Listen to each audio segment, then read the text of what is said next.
Selamat sore kepada para peserta. Dimohon menunggu sejenak ya, karena 5 menit lagi kita akan memulai acara talk show. Terima kasih.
Selamat sore yang terhormat Dr. Siska Kuswidyati, spesialis mata.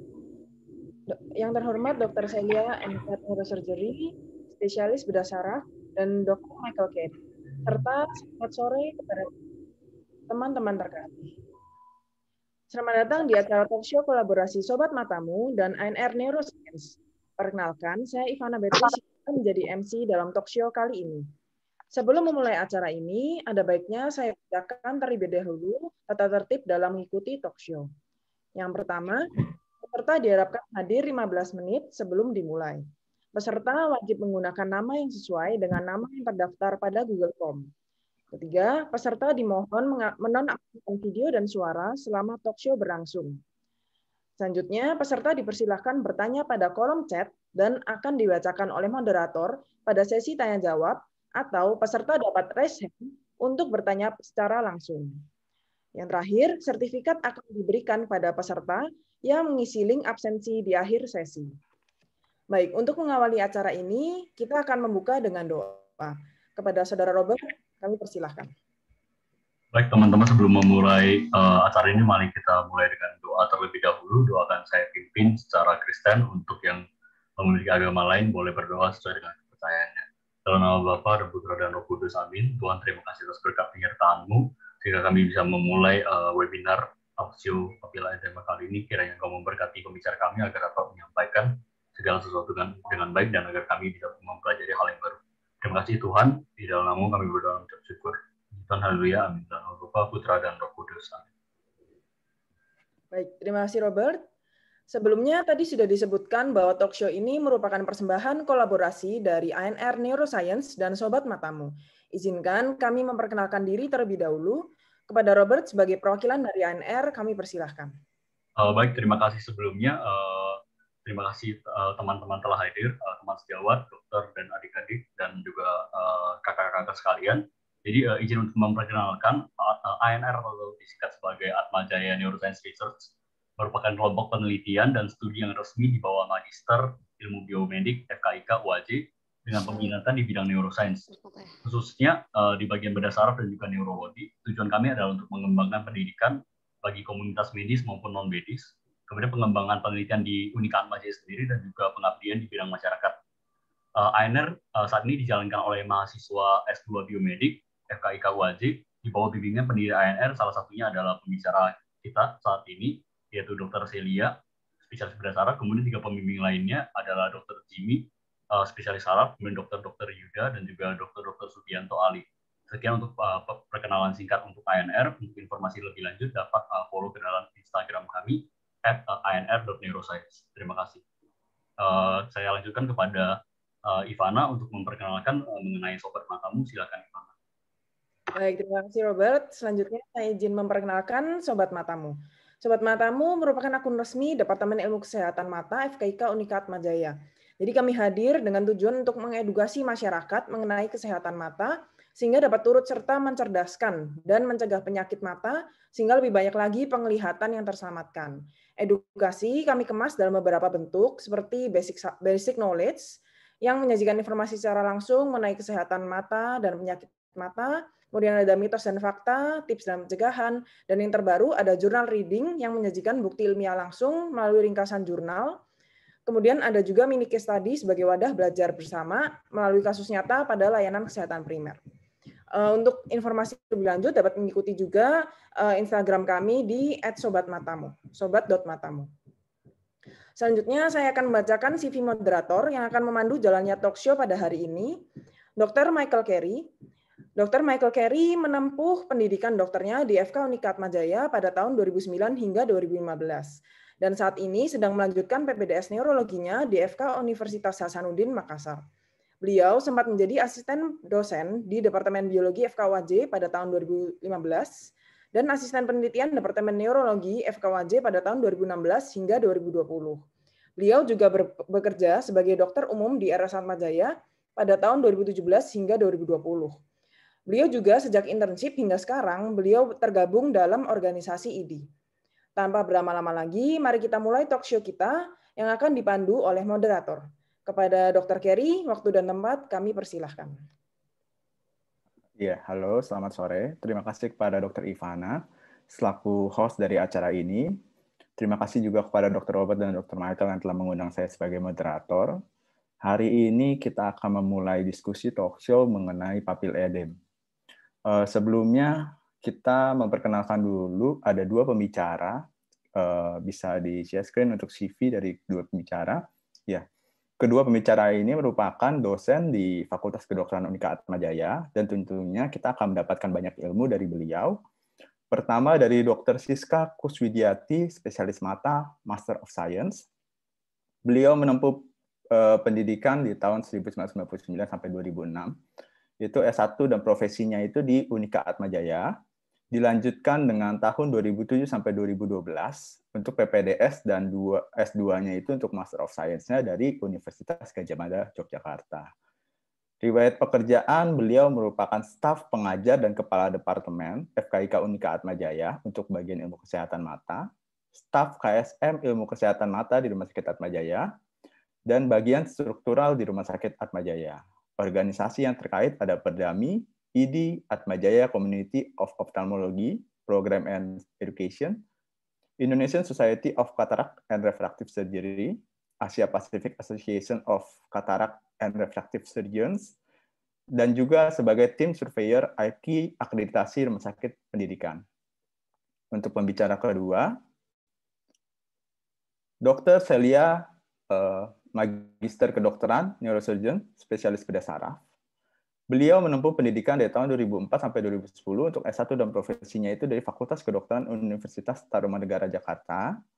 Lalu beliau melanjutkan untuk studi S2 dan spesialis bedah sarafnya di tahun 2013 sampai 2015 untuk S2-nya itu di Universitas Sumatera Utara Medan. Dilanjutkan dengan spesialisnya hingga tahun 2019 sama di Universitas Sumatera Utara Medan. Riwayat pekerjaan, beliau merupakan seorang dokter bedah saraf di Rumah Sakit Atmajaya dan di Rumah Sakit Jakarta. Beliau tergabung dalam organisasi Perspepsi, ID, dan juga ANR. Tidak berlama-lama, mari kita mulai untuk diskusi talk show pada hari ini mengenai papil edema. Ya. Sebelum memulai kita harus memahami dulu mengenai kata-kata yang digunakan papil edema. Jadi dari term arti dari kata papil edema itu sendiri kita harus paham dulu. Karena mungkin banyak di antara kita yang masih suka bingung atau terbalik-balik antara papil edema, edema papil, atau lain sebagainya. Jadi kita harus tahu dulu dari konsep dasarnya mengenai definisinya dulu. Boleh dari Dr. Celia dulu. Ada gambaran, Dok, seperti apa papil edema itu, maksudnya itu apa, Dok? Bisa dijelaskan? Sore. Makasih Dr. Michael. Papil edema. Papil edema itu adalah suatu pembengkakan itu yang terjadi pada diskus optik. Biasanya sifatnya itu non inflamasi. Biasanya kelainannya itu berasal dari kelainan di dalam tengkorak itu sendiri atau kranium atau orbita atau badan pada umumnya. Nah, kadang kita suka bingung apa bedanya papil edema dengan udem papil. Perbedaan itu adalah terletak pada penyebab. Biasanya kalau pada papil edem itu biasanya berkaitan dengan kelainan di dalam tengkorak. Berarti berkaitan dengan peningkatan tekanan intrakranial pada otak. Ya, secara garis besarnya. Oke. Jadi dari Dr. Celia sudah menjelaskan. Intinya adalah ini kondisi yang disebabkan oleh pembengkakan dari diskus optik itu non-inflamasi. Bisa dari masalah intrakranial atau di kranium, atau masalahnya di lokal, di orbitanya itu sendiri.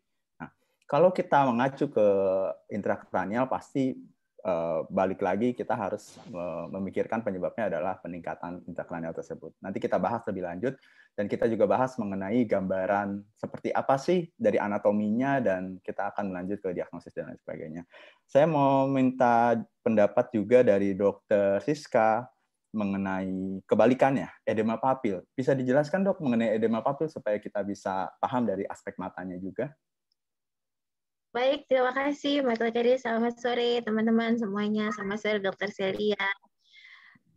Sebelumnya saya terima kasih ya atas kesempatan ini. Kita bisa belajar sama-sama. Di sini saya juga belajar dari Dr. Celia mengenai papil edema. Tentu banyak hal yang bisa kita ambil. Ya, kalau untuk papil edema memang kalau kita baca ya secara luas, papil edema itu dibagi dua ya. Ada yang papil edema sekunder, ada yang papil edema primer. Nah, ada juga yang referensi yang membedakan secara jelas. Jadi ada papil edema, ada edema papil. Cuma diputar-putar, tapi ternyata beda gitu. Kalau yang papil edema secara sekunder tadi sudah disampaikan Dr. Celia, jadi memang ada faktor-faktor penekanan dari intrakranial sehingga menyebabkan kita bisa lihat tampak dalam pemeriksaan fisiknya, tampak manifestasi klinisnya yaitu batas papil yang tidak tegas ya. Jadi kita lihat sekitar dari papil itu tidak tegas karena dia lebih menonjol ke anterior. Nah, kalau yang pada edema papil atau papil edema primer itu localized yang ada di nervus opticus, merupakan inflamasi atau peradangan pada nervus opticus. Gambarannya hampir mirip, namun kita bisa lihat dari manifestasi klinis lainnya yang membedakan antara keduanya. Cukup jelas untuk gejalanya di awalnya cukup jelas antara kedua ini. Apakah ini primer, apakah ini sekunder. Nah, kalau papil edema yang primer mungkin kita bisa jumpai pada orang-orang dewasa. Kalau pada anak-anak, apalagi pada balita, di mana ubun-ubun belum menutup, itu kita belum menjumpai papil edema. Namun manifestasi intrakranialnya mungkin yang lebih kelihatan lebih jelas. Mungkin singkatnya seperti itu, Michael. Oh, oke. Dari Dokter Siska sudah menjelaskan. Jadi yang saya tangkap juga di sini ada posisi bahwa tadi Dokter Celia bilang kalau yang papil edema itu non-inflamasi. Ternyata kalau kita balik kata-katanya itu jadi edema papil, itu termsnya itu adalah inflamasi. Inflamasi yang berkaitan dengan nervus opticus yang sifatnya localized. Nah, tadi juga dijelaskan bahwa ada primer dan sekunder. Sekarang kita mulai dulu dari dasarnya, dari gambaran anatomi. Karena kalau kita mau bahas sesuatu, kalau kita tidak tahu dasar anatominya, itu agak sulit. Dan menurut saya gambaran anatomi ini penting, karena banyak di antara mahasiswa, dokter, hingga lulus pun hanya tahu, oh iya, itu adalah papil edema.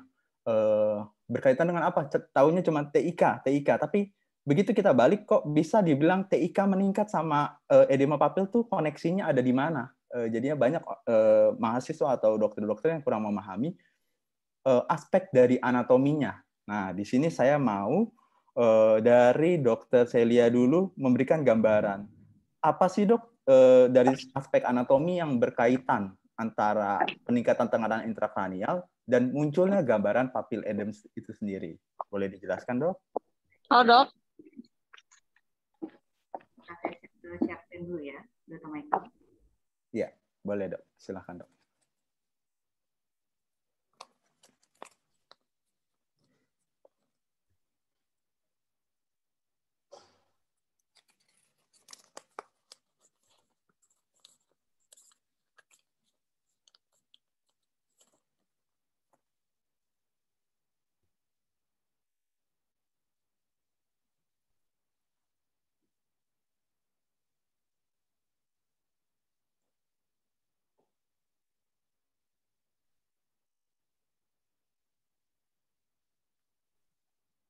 Sambil menunggu, nanti kita lihat pembahasan bagaimana gambaran anatomi. Nanti Dr. Celia akan menjelaskan mengenai hubungan dari peningkatan tekanan intrakranial dengan munculnya gambaran papil edem. Dan nanti juga Dr. Siska bisa menambahkan dari aspek anatomi di nervus 2-nya, nervus opticus. Karena ini hal yang berkaitan, satu dengan tekanan intrakranial, satu dengan masalah localized dari tempat lesinya tersebut. Dari Dr. Celia. Ya, sepertinya agak termute tadi, Dok.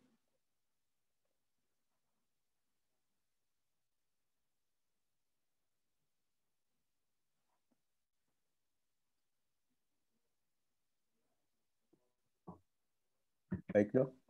Mohon izin dari bagian host mau bantu share screen. Boleh. Ya, oke. Ini ada gambarnya. Silakan Dr. Celia untuk anatominya.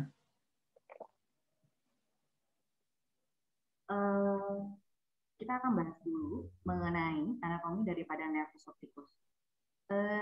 Secara garis besar, nervus opticus itu terbagi menjadi 4 bagian. Yang pertama itu adalah bagian intraokuler, itu adalah diskus optik, dan yang kedua itu adalah bagian intraorbita.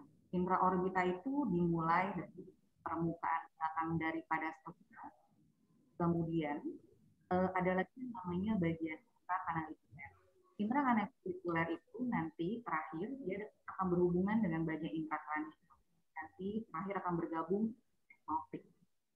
Yang berkaitan dengan papil edem itu yang akan kita bahas ini adalah untuk yang bagian intrakranial. Papil edem itu terjadi karena peningkatan daripada tekanan intrakranial. Tekanan intrakranial yang bagaimana yang dapat mengakibatkan papil edem. Sebelumnya kita harus mengetahui tekanan normal intrakranial pada orang dewasa contohnya itu sekitar 5 sampai 15 mm Hg.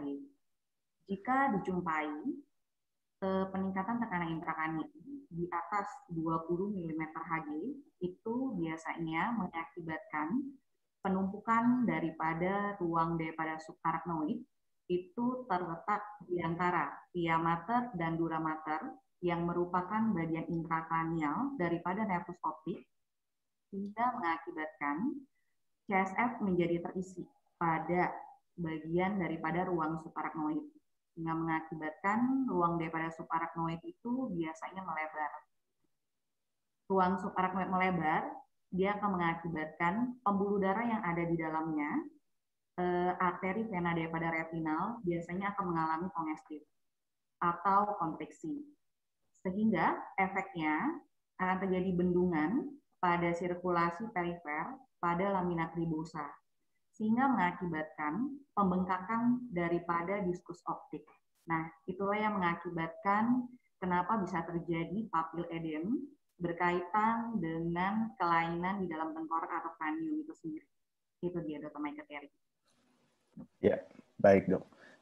Boleh di share screen dari host, di slide maksud saya untuk gambar kedua. Ya, dok boleh menambahkan sedikit dok, untuk dari dokter bisa menambahkan gambaran dari gambar ini dok. Boleh. Untuk pendekatan yang gambar A ini anatomia anatomi daripada nervus optik, ini yang normal, di mana dia sama sekali tidak terjadi peningkatan tekanan intrakranial.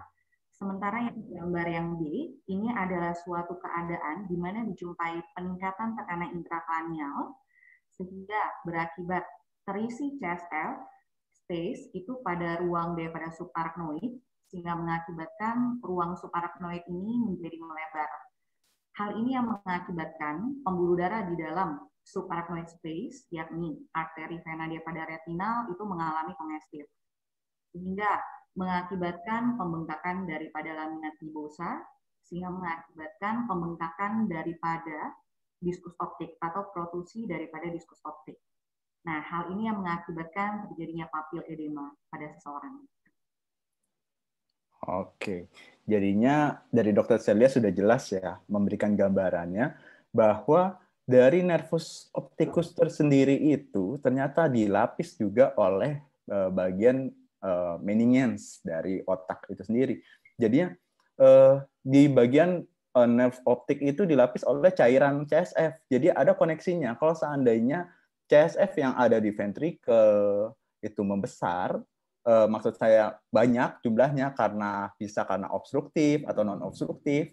Nah, CSF-nya jumlah banyak itu tidak bisa terserap balik sehingga dorongannya kemana-mana. Salah satunya sampai ke bagian lapisan dari optic nerve yang menyebabkan terjadinya bendungan. Jadi sekarang kita sudah mengetahui bahwa konsep anatominya adalah adanya bendungan sehingga terlihat dari diskus optiknya itu membengkak. Nah, boleh saya minta tambahan untuk dari Dr. Siska. Dok, boleh dijelaskan dok untuk gambaran bagaimana dari aspek anatomi dari bagian intraokularnya. Kalau kita dilihat di sini secara singkatnya aja, bagian di dekat diskus optik itu ada apa dok yang bisa dijelaskan kalau dari aspek mata? Apa yang membesar maksudnya bagian membengkak, apa bisa dijelaskan dok? Oke, terima kasih. Terima kasih Dr. Celia. Ya, ini adalah gambaran dari patofisiologi terjadi papil edema. Mungkin yang kita bisa lihat kalau misalnya kita melakukan pemeriksaan fisik dengan melakukan endoskopi, kita akan bisa melihat adanya sedikit perbedaan. Memang kadang kita perlu pemeriksaan tambahan ya, yang melihat apakah ini sekunder atau primer. Namun secara garis besarnya kita bisa melihat adanya perbedaan antara yang primer dan sekunder ini. Kalau boleh saya share untuk memudahkan ini. Oke, terima kasih.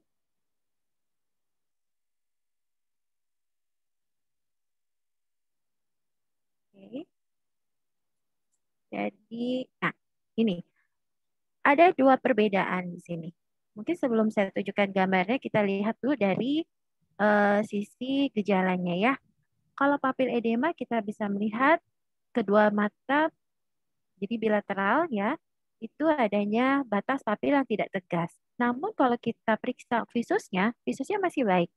Atau kalau misalnya ini tekanan-tekanan yang sudah berjalan yang lama gitu ya, kita bisa lihat adanya visus yang gradual berkurang. Jadi tidak langsung gitu, tidak mendadak, tapi udah cukup lama, mungkin 6 bulan atau yang mungkin 3 bulan yang lalu.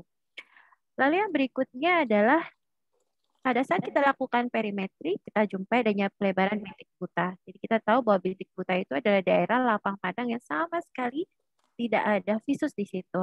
Nah, di sini darahnya itu menjadi lebih luas ya karena adanya penekanan pada nervus opticusnya. Lalu yang berikutnya kita lihat refleks pupilnya masih reaktif baik ya, masih reaktif baik ya, kanan dan kiri masih simetris baik ya.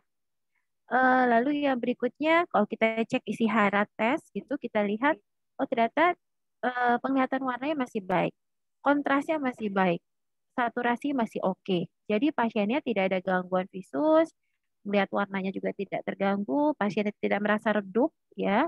Jadi overall untuk kualitas dari penglihatan maupun kuantitasnya masih cukup baik. Namun kita bisa tanyakan ke pasien mengenai klinis yang berkaitan dengan peningkatan tekanan intrakranial ataupun gejala neurologis lain ya yang terkait dengan adanya space occupying lesion. Nah, kalau pada edema papil, kita ambillah di sini misalnya papilitis ya. Papilitis biasanya terjadinya unilateral, jadi satu mata. Lalu pasiennya datang, keluhannya adalah penglihatan yang turun secara mendadak. Bisa sehari, 2 hari gitu ya. Dia merasa tiba-tiba penglihatannya turun mendadak. Atau pasiennya merasa kanan dan kiri tidak sama kontrasnya. Jadi kalau yang kanan kelihatannya kayak sore gitu, yang kiri kelihatannya kayak siang. Jadi seolah-olah yang kanan itu menjadi redup. Melihatnya tuh gak enak gitu ya. Dan melihat warna mungkin tidak terlalu memperhatikan kalau pasien. Kita bisa jumpai pada waktu pemeriksaan fisik kita lakukan dengan isi hara tes, ternyata ada gangguan warna di situ. Nah, kalau pada papilitis yang dikaitkan dengan neuritis ya, jadi papilitis, neuritis retrobulbar, itu biasanya pasien ada rasa nyeri pada waktu dia menggerakkan mata atau nyeri pada sekitar mata. Dan pada waktu lakukan perimetri, dijumpai adanya skotoma sentral. Nanti saya tunjukkan apa itu skotoma sentral, apa yang dirasakan pasien. Kalau pada perimetri, terlihat jelas bagian sentral pasiennya tidak mendapatkan adanya visus yang baik. Tapi kalau secara gejala, pasien akan menyampaikan dokter mukanya hilang. Saya nggak bisa lihat muka dokter, tapi saya tahu dokter rambutnya pendek. Saya tahu dokter pakai baju dokter. Tapi muka dokter saya nggak bisa lihat. Begitu pasiennya diminta untuk menggerakkan mata fiksasi tempat yang lain, daerah fiksasi itu juga hilang, tapi daerah sekitarnya kelihatan. Pada pemeriksaan pupilnya, kita bisa jumpai pemeriksaan pupilnya ada RRPD, jadi Relative Afferent Pupillary Defect. Kalau kita senterkan ke mata yang sakit, maka refleks pupilnya tidak maksimal ya. Tapi kalau kita senter ke mata yang ipsilateral ya, jadi mata yang sehat, terus kita amati mata yang sakit, ternyata bisa konstriksi sama baiknya dengan mata yang sehat. Jadi di sini ada Relative Afferent Pupillary Defect. Kadang visusnya pasien masih baik ya, cuman ada gangguan kontras. Pada waktu kita periksa dengan isi hara tidak berpola. Jadi yang ini kelihatan, ini enggak, ini kelihatan, ini enggak. Jadi kita tidak bisa menentukan dia red green defisiensi atau gangguan warna yang lain. Sehingga memang ada buta warna pada pasien dengan papilitis atau edema papil. Jadi pada peradangan pada nervus opticus. Nah, kalau kita lihat di sini gambarannya, yang kanan adalah gambar dari papil edema, yang kiri gambaran dari papilitis. Kalau gambaran dari papil edema kita bahasa bahasa awamnya mencucu gitu ya. Jadi papilnya itu agak mencucu ke depan, kayak terdorong ke anterior. Sehingga pada waktu kita lakukan pemeriksaan funduskopi, kita lihat gambaran retinanya jelas ya, tapi begitu ke papil kabur. Kenapa kabur? Karena posisi dari papil ini lebih ke anterior. Jadi kalau kita putar funduskopinya ke arah positif, sehingga ditemukan jarak yang pas, maka kita lihat batasnya akan lebih jelas. Tapi retinanya kabur, karena ada perbedaan jarak antara permukaan retina dan papilnya. Nah, itu biasanya kalau di atas 3 dioptri, ya, jadi kalau kita putar tuh funduskopi ke 3 dioptri, lebih dari 3 dioptri dikatakan itu adalah papil edema. Nah, kalau pada papilitis, kita putar, kadang kita masih tidak menjumpai batasnya.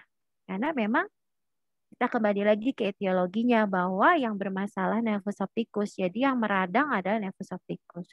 Kalau yang pada papil edema ini dorongan ya, sehingga permukaannya papil seolah-olah lebih ke anterior. Begitu, Michael. Oke, Dok. Terima kasih. Jadi dari Dr. Siska udah memberikan gambaran anatominya juga ya untuk papil edema dan edema papil. Baik, kita lanjut juga dengan penyebab. Nah, dari Dr. Celia, apa kira-kira yang menyebabkan terjadinya peningkatan tekanan intrakranial, Dok? Tadi kita udah bahas mengenai cairan cerebrospinal. Boleh dijelaskan, Dok, bagaimana klasifikasi dan pembagiannya supaya dari mahasiswa dan dokter bisa mengingat lebih mudah kalau kita ketemu kasus ini, etiologinya kira-kira arahannya apa, Dok? Boleh. Untuk etiologi daripada papil edema yang berkaitan dengan peningkatan tekanan intrakranial, itu salah satunya, yang pertama, kita harus mengetahui mengenai hukum daripada Monro-Kelly. Hukum daripada Monro-Kelly itu berarti diketemukan volume daripada otak, cairan otak, dan pembuluh darah itu dalam volume yang konstan atau tetap. Jika salah satu ada yang mengalami gangguan, biasanya otak itu akan mengalami kompensasi terlebih dahulu. Jika dia melewati batas daripada kompensasi, barulah pada saat itu biasanya baru terjadi tekanan intrakranial. Salah satu penyebab daripada peningkatan tekanan intrakranial yang berhubungan dengan papil edema, yang pertama itu adalah phase occupation lesion atau lesi desak ruang. Nah, lesi desak ruang ini bisa diakibatkan oleh karena pendarahan, kemudian tumor, kemudian habis itu abses atau kelainan vaskular. Kelainan vaskular contohnya mungkin AVM. AVM itu adalah suatu kelainan pembuluh darah, biasa kita jumpai pada dewasa muda. Yang kedua, mungkin berkaitan dengan vokal atau localized daripada cerebral edema. Itu biasanya berkaitan dengan trauma atau tidak. I am not sure moving in together is a good idea. Yang berkaitan dengan CSF daripada production, kemudian absorption, dan reabsorption. Ada juga yang berkaitan dengan blokade daripada aliran daripada CSF. Salah satunya, blokade daripada aliran daripada CSF itu yang kita jumpai pada hidrosefalus. Yang jenisnya itu adalah communicating. Hidrosefalus itu ada dua, communicating dan non-communicating. Perbedaannya, kalau pada communicating, kita dijumpai dilatasi daripada ventricle otak. Sementara kalau yang non-communicating, itu biasanya itu hanya dijumpai pelebaran dilatasi biasanya pada ventricle lateral dan ventricle tiga saja. Itu yang berkaitan mengenai CSF, flow, dan juga reabsorption. Ada juga yang berkaitan dengan peningkatan pada produksi daripada CSF. Biasanya kita jumpai pada tumor yang terletak pada plexus koroid. Dan yang terakhir bisa juga idiopathic intracranial hypertension. Itu salah satu adalah klasifikasi daripada etiologi yang diakibatkan oleh karena peningkatan tekanan intrakranial sehingga mengakibatkan papil edema. Dr. Michael. Iya, terima kasih, Dok. Jadi kalau dari etiologi papil edema berkaitan dengan TIK itu kita harus fokus pada yang namanya cairan cerebrospinalnya itu sendiri. Kita lihat masalahnya. Dia mengalami sumbatan sehingga terjadilah pembesaran pada ventrikel seperti tadi. Penyebabnya ya balik lagi seperti SOL. SOL itu buat mahasiswa dan dokter itu harus memahami. Jadi jangan semuanya hanya taunya SOL saja, tapi kita harus tahu bahwa SOL itu hanya space occupying lesion, bukan suatu diagnosa tegak. Jadi kita harus tahu dulu apa itu yang termasuk SOL itu apa aja. Bisa aja perdarahannya kita bilang SOL, bisa aja masanya kita bilang SOL. Jadi banyak macam seperti yang Dr. Celia jelaskan. Nah, selain itu dari Dr. Siska untuk dari masalah etiologi, kan kita bandingannya sama edema papil nih supaya kita belajar tentang mata juga, Dok. Nah, kalau dari Dr. Siska untuk etiologi dari edema papil tadi sudah dijelaskan beberapa. Nah, boleh ditambahkan, Dok, untuk etiologi dari edema papil itu sendiri, Dok? Ya, jadi edema papil prinsipnya adalah proses inflamasi pada papil ya. Jadi bisa karena infeksi bisa dari mulai sifilis, dari herpes simplex, bisa cytomegalovirus, bisa banyak sekali, atau bisa juga disebabkan karena multiple sclerosis, jadi penyakit degeneratif. Sehingga kalau ada pasien dengan edema papil, itu seperti kayak polisi investigasi dari A sampai Z. Karena penyebabnya bisa luas sekali. Ya, kadang yang kita jumpai manifestasi klinisnya hanya di mata, tidak dijumpai manifestasi klinis yang lain, sehingga perlu dilakukan pemeriksaan penunjang. Baik itu sebenarnya mencari underlying disease-nya ya untuk pemeriksaannya. Namun yang paling besar biasanya idiopathic ya, idiopathic yang paling sering kita jumpai. Jadi kita udah cari semuanya, kita sudah cari apakah ada penyakit infeksi yang mendasari, lalu dilakukan MRI ternyata tidak mengarah ke multiple sclerosis, yang mungkin bisa disebabkan karena idiopatik. Pada dasarnya untuk pada edema papil ini kita harus menuntaskan dulu underlying disease-nya, tapi tetap ada pemberian steroid untuk meredakan dari inflamasinya begitu. Begitu, Michael. Ya, terima kasih, Dok. Jadi kalau kita bandingkan etiologi antara papil edem dan edema papil, kalau papil edem jelas balik lagi ke masalah CSF. Tapi kalau edema papil yang mirip-mirip kata-katanya yang hanya dibalik dan ternyata ini etiologinya adalah infeksi ataupun degenerative disease seperti multiple sclerosis. Nah, dari aspek papil edema, Dr. Celia, kira-kira apa yang menjadi faktor risiko dari pasien bisa menjadi peningkatan tekanan intrakranial tersebut untuk jadi timbulnya papil edem? Ada nggak, Dok, faktor risiko tertentu yang menyebabkan pasien bisa cenderung timbulnya papil edem dari Dr. Celia? Ada faktor risiko yang kebanyakan terjadi yang mengakibatkan papil edem itu adalah biasanya trauma, Dr. Michael. Biasanya trauma, jenis pendarahannya biasanya mengakibatkan pendarahan daripada subarachnoid. Sehingga kita balik lagi terjadi gangguan daripada aliran daripada CSF, sehingga mengakibatkan peningkatan tekanan intrakranial. Oke, Dok. Ya. Jadi faktor risikonya salah satunya trauma. Trauma, kalau seandainya trauma ada perdarahan, perdarahannya ada di area subarachnoid, pasti darah itu bisa nyumbat di bagian penyerapannya yang tadi sempat disebut plexus choroideus. Nah, kalau sudah ada sumbatan di situ, pasti ventricle akan membesar. Nah, ventricle membesarnya itu kalau seandainya contohnya ada massa, ya pasti ventricle-nya ventricle lateral sama ventricle 3. Karena biasa massa kan ada di ventricle, dekat ventricle 4, jadi yang atas yang besar. Tapi kalau seandainya communicans, biasa masalahnya bisa kelihatan semuanya membesar karena masalahnya di penyerapannya. Kalau itu balik lagi contohnya kayak pada SAH ini karena masalah ada perdarahan. Tapi perdarahan ini juga bisa bikin sumbatan. Jadi nanti kita lihat tergantung dari letak lesinya. Oke. Untuk dari Dr. Siska, untuk faktor risiko dari ini edema papil tadi sempat disebutkan mengenai infeksi dan multiple sclerosis atau degenerative disease. Ada faktor risiko tertentu lainnya, Dok, yang bisa menyebabkan terjadinya edema papil? Baik, jadi edema papil itu bisa disebabkan tadi infeksi ya, inflamasi juga bisa disebabkan karena iskemik juga kita bisa jumpai adanya edema papil ya, proses iskemik misalnya pada neuropati optik iskemik anterior kita bisa jumpai adanya edema papil. Jadi kita bisa melihat bahwa kalau pada iskemik tentu pada orang-orang yang usianya lebih tua dengan ada faktor risiko, contohnya pada orang yang diabetes, orang hipertensi, orang di atas usia 50-60 tahun ke atas ya. Kalau pada papilitis biasanya terjadi pada inflamasi anak-anak.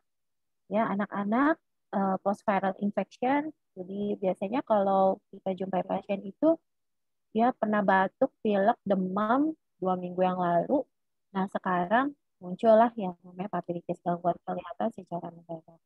Terus saya ingat banget ya waktu saya kuliah zaman dulu ya, kuliah zaman dulu. Dulu itu ibu-ibu takut apa tuh namanya imunisasi pada anak-anak. Jadi ada imunisasi tertentu zaman dulu tuh ibu-ibu takut, katanya dengar-dengar bisa buta. Kalau ingat ya, dokter Celia pernah dengar nggak? Pernah ya. Jadi eh, jadi waktu itu kita nggak ada yang kepikiran ya bahwa bisa buta gitu waktu apa imunisasi. Tapi setelah saya melewati studi gitu ya, saya kepikiran apa waktu itu yang dimaksud adalah post viral infection yang very light viral infection pasca imunisasi yang bisa menyebabkan gangguan penglihatan. Jadi kalau pada anak-anak memang kita bisa lihat gambaran inflamasi adalah papilitis. Tapi kalau orang dewasa karena posisi letak inflamasinya berbeda. Kalau anak-anak itu kan memang bulbus okulinya masih kecil, rongga orbitalnya masih kecil. Jadi kemungkinan terjadinya adalah inflamasi yang lebih ke arah bulbus okuli. Kalau pada orang dewasa, orbitalnya lebih besar. Jaringan ikatnya di sekitar bulbus okuli cukup longgar ya. Dan posisinya itu sehingga kalau terjadi inflamasi bisa letaknya di belakang yang disebut dengan neuritis retrobulbar. Nah, neuritis retrobulbar itu khasnya adalah doctor sinating, patient sinating. Jadi dokternya nggak lihat adanya kelainan kecuali ada RAPD ya. Dan pasiennya pun nggak bisa lihat karena pasiennya adanya gangguan penglihatan yang cukup berat. Nah, jadi doctor sinating, patient sinating yang pada neuritis retrobulbar pada orang dewasa. Tapi kalau pada anak-anak kita bisa lihat ada gangguan penglihatan dengan adanya tampak gambaran edema papil. Jadi papil dengan batas yang tidak tegas, kadang dijumpai adanya hiperemis atau perdarahan flame shape, jadi perdarahan seperti kembang api di sekitar papilnya. Dan ketika kita cari berapa dioptri ini menjoroknya ke anterior, itu nggak bisa jumpai. Agak berbeda dengan pada papiledema. Papiledema itu kita bisa sebut, oh kira-kira 3 dioptri. Tapi kalau misalnya papiledemanya amat sangat ya, biasanya sampai di atas 3 dioptri, karena juga kita tidak bisa menentukan berapa dioptri ini menjorok ke anteriornya gitu. Jadi memang agak sedikit berbeda dan predileksi usianya itu rentangnya anak-anak pada fase yang inflamasi atau infeksi, tapi kalau pada orang dewasa biasanya disebabkan karena proses iskemik maupun aktivitas gitu. Begitu, Michael. Oke dok, jadi kita sudah mendapatkan perbandingannya ya antara faktor risiko. Kalau papil edem tadi sudah dijelaskan trauma, tapi kalau seandainya edema papil banyak sekali. Ada masalah berkaitan dengan iskemik vaskuler di usia, ada juga yang berkaitan dengan infeksi. Untuk anak terutama adalah infeksi. Post-infection itu bisa mencetuskan terjadinya inflamasi dari daerah bulbus okulinya tersebut.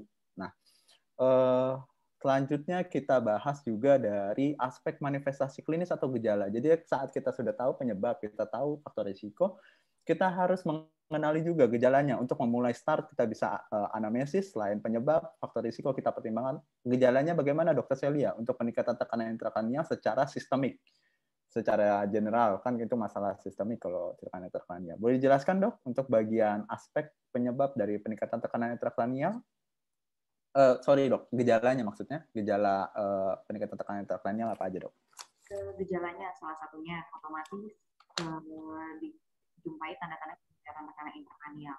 Salah satunya nyeri kepala, mual muntah. Kemudian habis itu adalah penglihatannya biasanya kabur. Seperti yang tadi udah dijelaskan Dokter Siska, mungkin karena pelebaran daripada bintik buta, gangguan daripada penglihatan yang tiba-tiba kemudian baru membaik. Kemudian biasanya kalau dari segi neurologis, biasanya kadang juga dijumpai defek neurologis. Bisa berupa hemiparese atau hemiplegi, atau kelainan pada saraf mata itu sendiri. Mungkin dapat dijumpai kelainan daripada nervus 3, 4, dan 6. Itu dia, Dr. Michael. Oke, dok. Dok, ini kan dari secara klinis, klinisnya dia ada nyeri kepala, mual muntah, penglihatan kabur. Sebenarnya kalau seandainya di awal banget gejalanya, apakah seperti ini atau kita pernah dengar yang namanya ini Dok, Cushing triad, untuk supaya langsung kita bahas di sini mengenai klinis Cushing triad itu bagaimana Dok? Bisa dijelaskan nggak Dok untuk masalah dari TIK? Betul sekali. Papil edem biasanya kalau pada tahap awal itu kebanyakan pasien dijumpai gejalanya asimptomatik, itu dapat dijumpai. Papil edem itu biasanya mulai memberat, biasanya sekitar 24 sampai 48 jam dari sejak onset daripada kejadian. Yang Dr. Michael maksud dengan Cushing triad itu adalah suatu trias yang biasanya dijumpai pada peningkatan tekanan intrakranial. Secara klinis itu biasanya dijumpai peningkatan dalam tekanan darah daripada sistolik, kemudian dijumpai adanya bradykardi, dan yang terakhir itu dijumpai berupa irregular breathing ya Dok ya, respirasi nafasnya ya. Betul sekali. Oke Dok.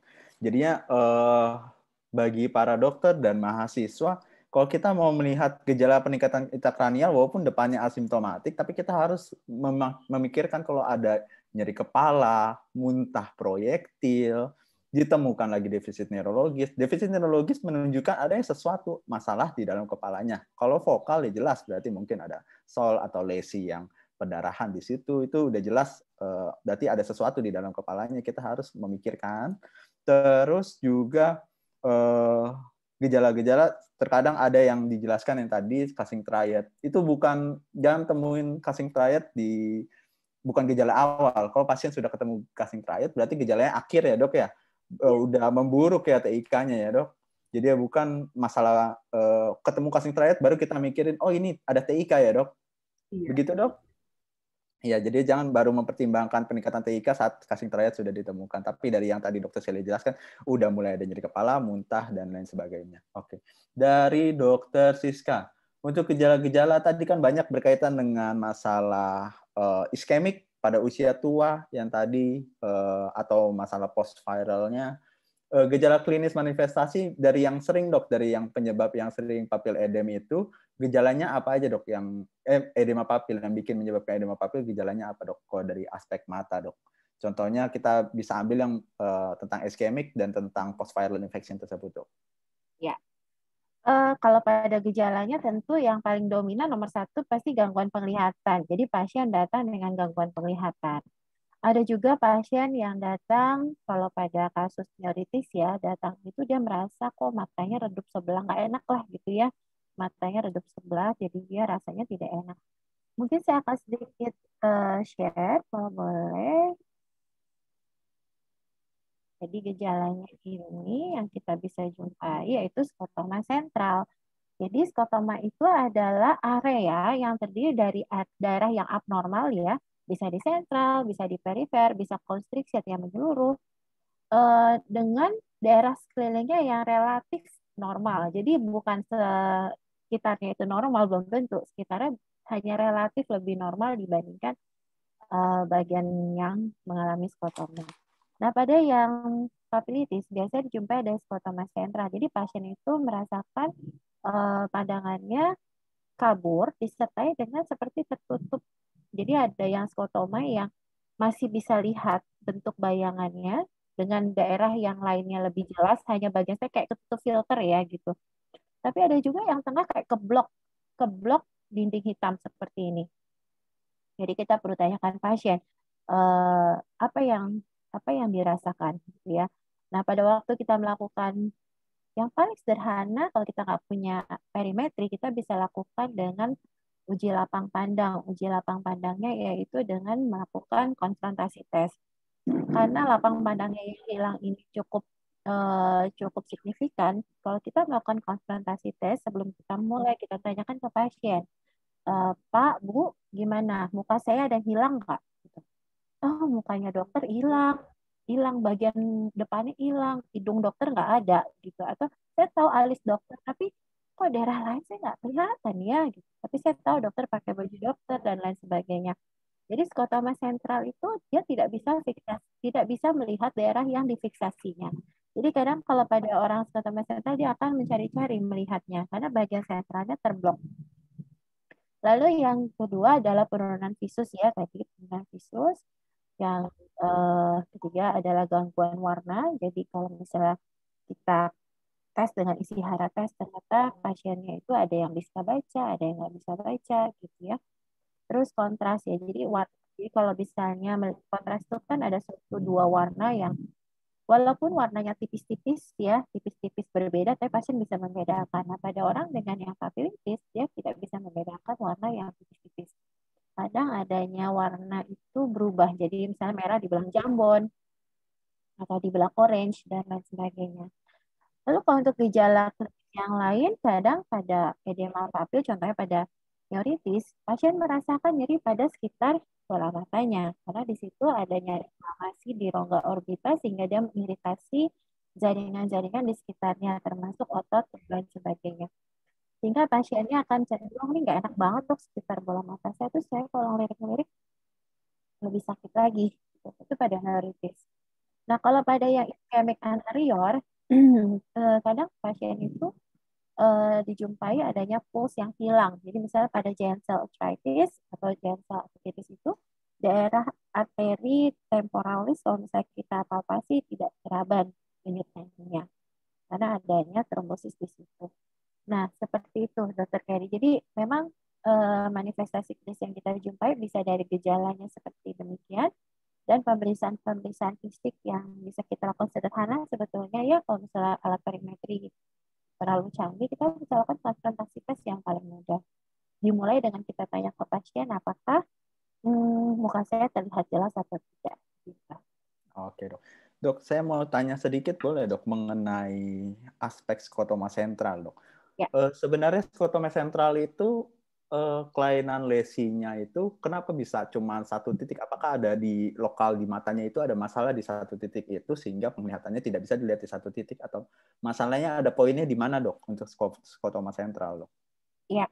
Jadi kalau kita ngebayangin ya nervus opticus kita itu begitu dia masuk ke dalam bulbus oculi dia akan menyebar ke seluruh bola mata. Jadi kalau ada daerah yang mengalami inflamasi di daerah tersebut maka secara langsung daerah yang dipersyarafi daerah yang mengalami inflamasi itu daerah itu akan hilang, persepsi untuk melihatnya daerah itu akan hilang. Sebetulnya kalau pada neuritis tidak hanya skotoma sentral, kita bisa jumpai sekosentral. Jadi sentral dengan ada daerah perifer lain yang kena, yang nyambung dengan sentralnya. Ada yang defek altitudinal, namun sentralnya kena. Kenapa sentral itu kena? Sebagian besar dari nervus opticus mengalami inflamasi. Jadi inflamasinya benar-benar di nervus opticusnya, sehingga bagian sentralnya yang mengalami gangguan penglihatan. Nah, kalau kita lihat lagi, nervus opticus itu nervus 2 itu jalannya bersama dengan nervus 3.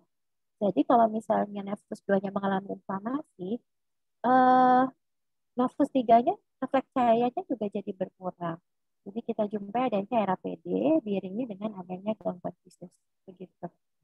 Oke dok, jadinya kita lihat bahwa di sini ada masalah kalau seandainya yang tadi dokter Celia sudah jelaskan kalau masalah TIK itu sistemik gejalanya ada nyeri kepala, muntah, defisit neurologis. Tapi kalau dari mata localized di matanya, jadinya ada masalah skotoma. Jadi ada sudut titik pandang yang kita tidak bisa lihat di situ. Visusnya bisa menurun, gangguan penglihatan ataupun nyeri karena adanya peradangan atau inflamasi tersebut. Oke.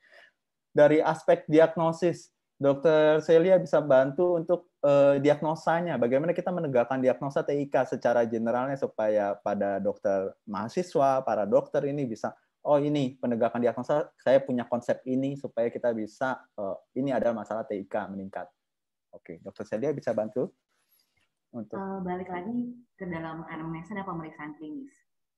Seperti tadi, salah satunya ada yang lesi desak ruang atau space occupation lesion. Itu salah satunya itu adalah tumor, bisa infeksi, bisa kemudian pendarahan juga bisa. Balik lagi sebagai dokter umum sangat penting untuk anamnesa dan pemeriksaan daripada klinis. Untuk menegakkan underlying disease daripada papil edem yang berkaitan dengan peningkatan tekanan intrakranial, itu yang pertama bisa dengan CT scan, itu bisa tanpa atau dengan kontras. Kemudian yang kedua bisa dengan MRI, dengan atau tanpa kontras, dan juga bisa kita sertai dengan suatu MRT. itu adalah untuk melihat apakah ada suatu kelainan pembuluh darah yang mendasari penyebab terjadinya peningkatan tekanan intrakranial sehingga mengakibatkan papilledema.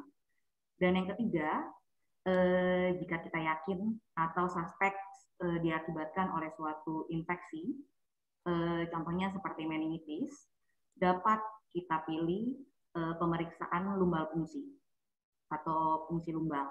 Itu adalah nanti kita akan cek cairan daripada CSF-nya atau cerebrospinalnya, nanti untuk melihat isi daripada cairan CSF. Bagaimana proteinnya, biasanya dijumpai proteinnya meningkat, kemudian dominan daripada sel apa yang kita jumpai, apakah PMM atau KMM.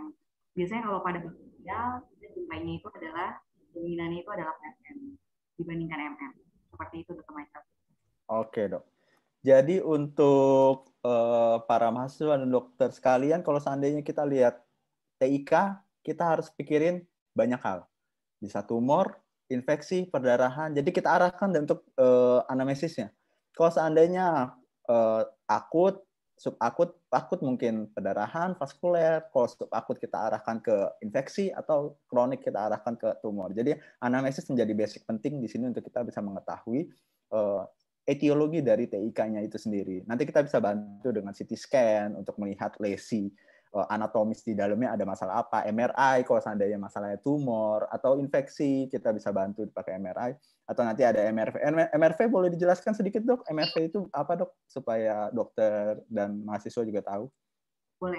MRV itu adalah untuk melihat struktur daripada pembuluh darah. Biasanya itu ada MRV dan MRK. Biasanya kalau pada peningkatan tekanan intrakranial, biasanya yang paling sering dijumpai itu adalah trombosis daripada sinus venosus. Sehingga yang kita perlukan itu adalah MRV.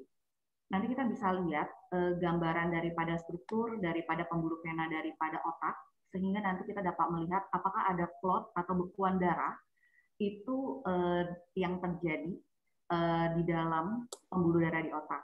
Sehingga nanti biasanya manifestasi kliniknya itu biasanya menyerupai gejala daripada stroke. Lebih tepatnya stroke iskemik, salah satu contohnya. Itu dia, Dr. Michael.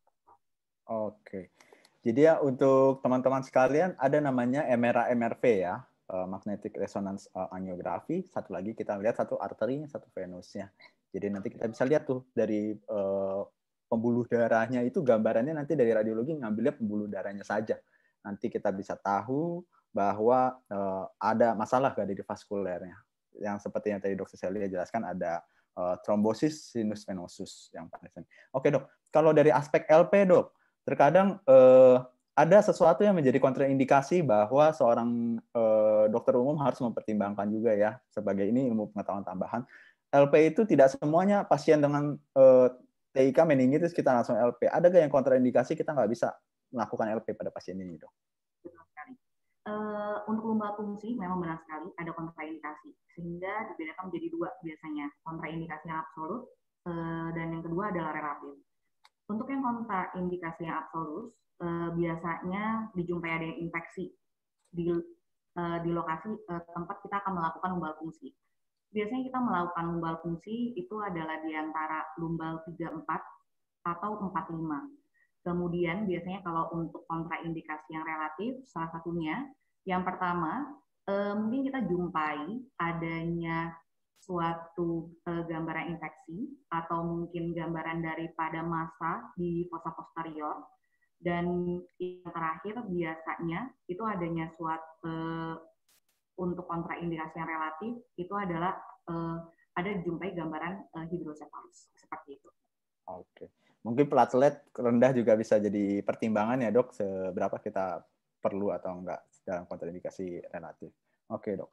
Kalau seandainya kontraindikasi absolut, kalau sudah ada infeksi di area suntikannya, kalau kita mau ambil aspirasi cairan LCS-nya, ya kita nggak bisa melakukan lumbal fungsi karena udah area situ udah ada infeksi, kita lumbal fungsi masuklah infeksinya malah nambah infeksi ya, Dok ya.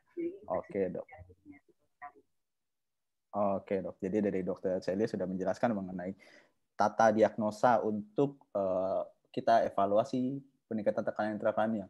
Kalau dari Dr. Siska ada algoritma khusus untuk edema papil supaya konsep pemikiran dokter sekalian dan mahasiswa sekalian bisa tahu bahwa oh edema papil kita harus cari tahu ini dan hal-hal penting dalam penegakan diagnosanya, Dok? Sebenarnya edema papil ya yang disebabkan oleh papilitis itu nyambung dengan tadi yang disampaikan Dr. Celia, bisa juga disebabkan karena meningitis ya Dok ya. Jadi meningitis itu bisa menyebabkan papil edema dan bisa juga menyebabkan edema papil. Nah, tinggal kita lihat dari klinisnya. Jadi sebetulnya edema papil itu prosesnya adalah sebab akibat. Jadi penyebabnya di tempat lain, akibatnya di situ. Hal yang paling sederhana aja ya, misalnya ada pasien yang mengalami sinusitis yang cukup berat, ternyata dijumpai ada gangguan penglihatan. Gangguan penglihatan ternyata pas di trace back, oh mungkin juga disebabkan, papilitisnya disebabkan karena sinusitis. Bisa juga karena infeksi di tempat yang lain. Jadi infeksinya di mana mata ini mengalami proses inflamasi, ikut-ikutan mengalami proses inflamasi. Sehingga kalau kita lihat penyebabnya begitu banyak, memang tentu gejalanya yang jelas adalah ke mata ya. Nanti kita lihat apakah ada gejala-gejala yang lain. Misalnya ada gejala sistemik lain. Apakah pasiennya ada sinusitis kah? Atau misalnya ada penyakit paru? Apakah dia ada misalnya kaki kuduk dan lain sebagainya. Ada hubungannya dengan defisit neurologis dan lain sebagainya. Jadi kalau kita lihat di sini, yang perlu kita tentukan adalah yang paling krusial ini adalah edema papil atau papil edema. Karena tentu ini penyelesaiannya berbeda. Kalau ini papil edema, maka kalau diselesaikan oleh Dr. Celia dengan timnya, maka ini papil edemanya akan hilang, gitu. Dan visusnya akan tetap baik. Dari awal juga visusnya baik, hanya tidak terjadi gradual visual loss. Tapi kalau pada edema papil, tentu kita cari penyebabnya apa. Apakah ini infeksi, apakah ini proses inflamasi, apakah ini idiopatik, ataukah ini adalah penyakit degeneratif. Jadi misalnya pada multiple sclerosis, kalau pada anak-anak ada yang namanya DEFIC ya, DEFIC disease, itu adalah multiple sclerosis pada anak-anak. Hanya mungkin kalau di Indonesia sejauh yang saya tahu, ya mungkin Dr. Celia bisa koreksi, multiple sclerosis sangat jarang ya kalau di Indonesia. Kalau di daerah barat itu multiple sclerosis jauh lebih banyak prevalensinya daripada di Indonesia. Jadi kadang multiple sclerosis kita kalau memang modalitasnya nggak cukup nih gitu ya, kita modalitasnya cukup, kita nggak punya MRI, gitu. Mungkin yang kita pikirkan ini adalah suatu proses infeksi ataukah ini adalah idiopatik. Untuk treatmentnya ya kita harus selesaikan underlying disease yang nomor satu. Yang kedua, kalau memang ini edema papil idiopatik, yang dominan adalah pemberian steroid dosis tinggi, megados 3 hari dikasih megados, setelah itu baru tapping. Begitu. Biasanya kalau dengan steroid yang membaik, berarti ya memang adanya inflamasi pada pusat tikus. Nah, kalau misalnya ini adalah papil edema, tentu bukan lagi memberikan steroid dan lain-lain, tapi ini sudah harus diselesaikan underlying disease-nya. Jadi ada sesuatu di intrakranial yang memang harus diterapi. Begitu, Michael. Oke. Jadi sebenarnya kembali lagi ya, kalau untuk diagnostiknya kita harus bisa mempertimbangkan masalah papil edema itu. Jadi di edema papil itu sendiri penyebabnya banyak, tapi kita harus utama singkirkan dulu masalah papil edema, baru kita cari dari etiologi di dalam edema papil itu sendiri. Seperti tadi ada inflamasi, degenerative disease dan lain sebagainya. Oke dok. Untuk dari Dr. Celia, kalau seandainya sudah kita ketemu dok pasien dengan peningkatan tekanan intrakranial, nah apa yang bisa dilakukan seorang dokter umum untuk kelanjutannya, baik di tingkat pertamanya maupun tingkat lanjutannya, nanti bisa dijelaskan sedikit dok. Apa yang bisa dilakukan dari peningkatan tekanan intrakranial tersebut dok? Baik. Untuk di vaskes yang tingkat pertama, otomatis balik lagi dalam hal anamnesa, kemudian pemeriksaan fisik. Sehingga nanti biasanya fundoskopi atau ophthalmoscope ya, Dr. Siska ya, yang biasanya itu penting dilakukan. Kemudian untuk tahap lanjutannya bisa dilakukan dengan CT scan, kemudian MRI, dan juga lumbar fungsi. Itu dilakukan. Oke. Nanti berarti dari dokter-dokter sekalian, kalau seandainya ketemu di bagian vaskes pertama ada pasien dengan gejala-gejala TIK, berarti dokter sekalian harus evaluasi rujuk. Nah, apa yang bisa kira-kira dilakukan sederhana aja, Dok? Hal-hal yang mereka bisa lakukan kalau ketemu TIK meningkat, Dok? Yang simpel-simpel dari FKTP bisa dilakukan apa, Dok? Kalau TIK meningkat pasien? Untuk TIK yang meningkat, mungkin pertolongan pertama yang bisa dilakukan untuk vaskes yang ada di dokter umum, seperti yang tadi, paling ditangani dulu untuk gejala peningkatan tekanan intrakranialnya. Mungkin seperti nyeri kepala, muntah proyektil, atau bahkan sampai kejang. Mungkin dapat diberikan obat-obatan terlebih dahulu. Obat-obatannya itu bisa salah satunya itu adalah dapat diberikan diuretik. Contohnya, kita dapat berikan acetazolamid. Itu tujuannya adalah untuk menekan daripada produksi daripada CSF. Sehingga diharapkan nyeri kepalanya pun berkurang. Juga dapat kita tambahkan dengan analgetik. Seperti itu, Dr. Michael. Oke, poinnya ada di terapi simptomatik ya. Dok, kira-kira kalau seandainya kita head up itu pengaruhnya cukup besar nggak, Dok? Untuk pasien dengan TIK, Dok? Boleh. Itu cukup besar pengaruhnya karena itu memperlancar sirkulasi oksigen itu ke kepala. Itu sedikit banyak cukup membantu juga. Jadi boleh dilakukan untuk head up kepala 30 derajat betul. Oke, head up kepala 30 derajat itu hal sederhana yang bisa kalian lakukan pada dokter umum untuk diangkat kepalanya untuk memperbaiki sirkulasi, itu bisa mengurangi TIK-nya. Oke. Kenapa pilihannya acetazolamid, Dok? Ada pertimbangan khusus? Dan apa kalau acetazolamid nggak ada di FKTP bisa dilakukan pemberian apa, Dok? Kenapa kita pilih acetazolamid? Itu karena dia bekerja pada CSF, di mana dia bekerja pada arachnoid, sehingga dia dapat menekan produksi daripada CSF. Seperti kita tahu, dominan daripada peningkatan tekanan intrakranial itu biasanya gangguannya itu dijumpai pada CSF, baik itu pada production, kemudian absorption atau reabsorption. Sehingga diuretik yang kita pilih itu biasanya golongannya itu ada acetazolamid. Soalnya kenapa dia bekerja spesifik di seli arachnoid sehingga dapat menekan produksi daripada CSF seperti itu. Oke, Dok. Kalau seandainya mereka hanya punya furosemid, kira-kira bermanfaat nggak, Dok, kalau furosemid, Dok? Boleh. Jika mereka nggak punya acetazolamid, kadang di puskes kan ada yang furosemid. Itu second choice, boleh diberikan furosemid. Boleh dengan dosis yang sesuai ya biasanya, seperti itu. Oke. Dok, kalau seandainya pasien ini ada peningkatan tekanan intrakranial, mungkin kita nggak bilang FKTP harus dari puskesmas, ya. Terkadang ada rumah sakit yang tipe C, tipe D. Nah, boleh nggak mereka start manitol, Dok, kira-kira, Dok? Apa perlu pertimbangan dulu? Baiknya kalau misalkan manitol itu juga bisa. Itu biasanya kita gunakan untuk underlying. Biasanya kita jumpai ada tumor atau infeksi, itu dapat juga. Tetapi pemberian daripada manitol juga harus mengingat daripada kondisi pasien. Biasanya kita perlukan cek darah terlebih dahulu. Apakah fungsi ginjalnya baik dan elektrolitnya apakah baik atau tidak. Jika semua itu oke, nggak ada masalah, boleh diberikan manitol seperti itu. Dan pilihan kedua, jika ternyata dari anamnesa mengarah ke tumor, misalkan anamnesanya kronis, gejalanya kronis, kemudian usianya misalkan sudah tua, dapat pilihan ketiga kita berikan kortikosteroid seperti itu. Oke, jadi untuk para mahasiswa dan dokter sekalian, kita harus bisa mempertimbangkan kalau manitol pasti biasanya sih konsul dulu ke dokter Celia ya. Kalau seandainya kita di rumah sakit tipe B, tipe C itu biasa kita konsul dulu ke spesialisnya, baru masuk manitol. Kecuali mungkin yang tadi furosemid, kalau seandainya nggak ada pilihan lain ke arah TIK, furosemid. Tapi harus cari dulu etiologinya. Kalau seandainya ETIK meningkat, nanti masalah ini kan berkaitan dengan edem, bengkaknya, edemnya itu nanti ada sitotoksik, patogenik. Nah, itu teman-teman baru start. Makanya konsul dulu ke dokter lebih tingginya ya, Dok ya, supaya bisa kira-kira dapat arahan pencerahan dulu, baru kira-kira mau startnya ke arah manitol atau dexa. Karena kalau manitol edemnya sitotoksik, kalau dexa biasa kan edemnya vasogenik. Oke, Dok. Baik, Dok. Terima kasih, Dok. Untuk dari Dokter Siska.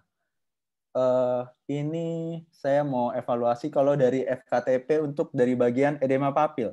Nah, kira-kira apa yang bisa dilakukan dokter di fasilitas pelayanan primer kalau ketemu pasien dengan edema papil, Dok? Dan saya mau mungkin dari aspek funduskopi, Dok? Apa yang bisa dinilai? Karena hal ini penting, Dok. Mungkin kita lulus pernah melakukan funduskopi, tapi begitu kita ngintip kita nggak bisa lihat apa-apa, Dok. Bahkan mau masuk ke dalamnya aja mengikuti arterinya itu nggak bisa, Dok.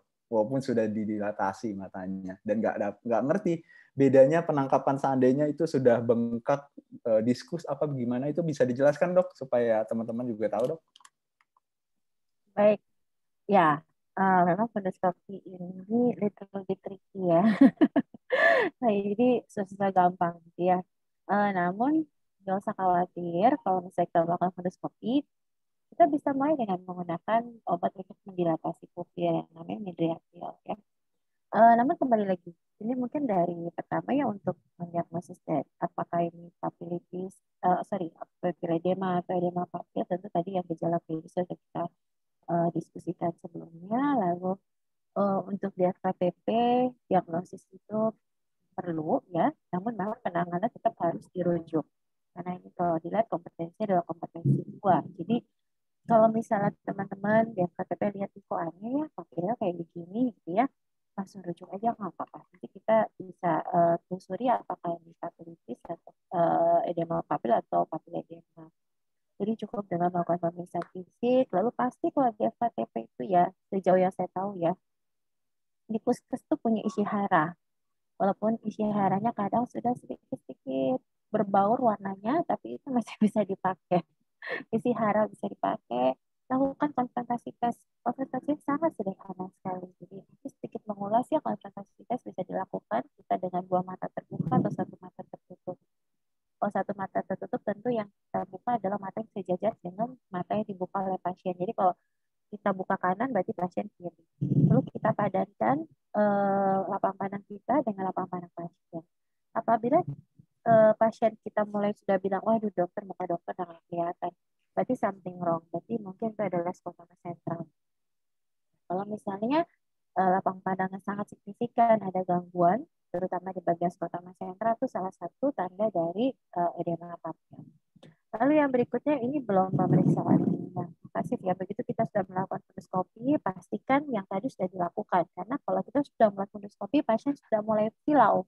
Kalau sudah silau itu dia ngelihat isi hara jadi nggak nyaman gitu ya.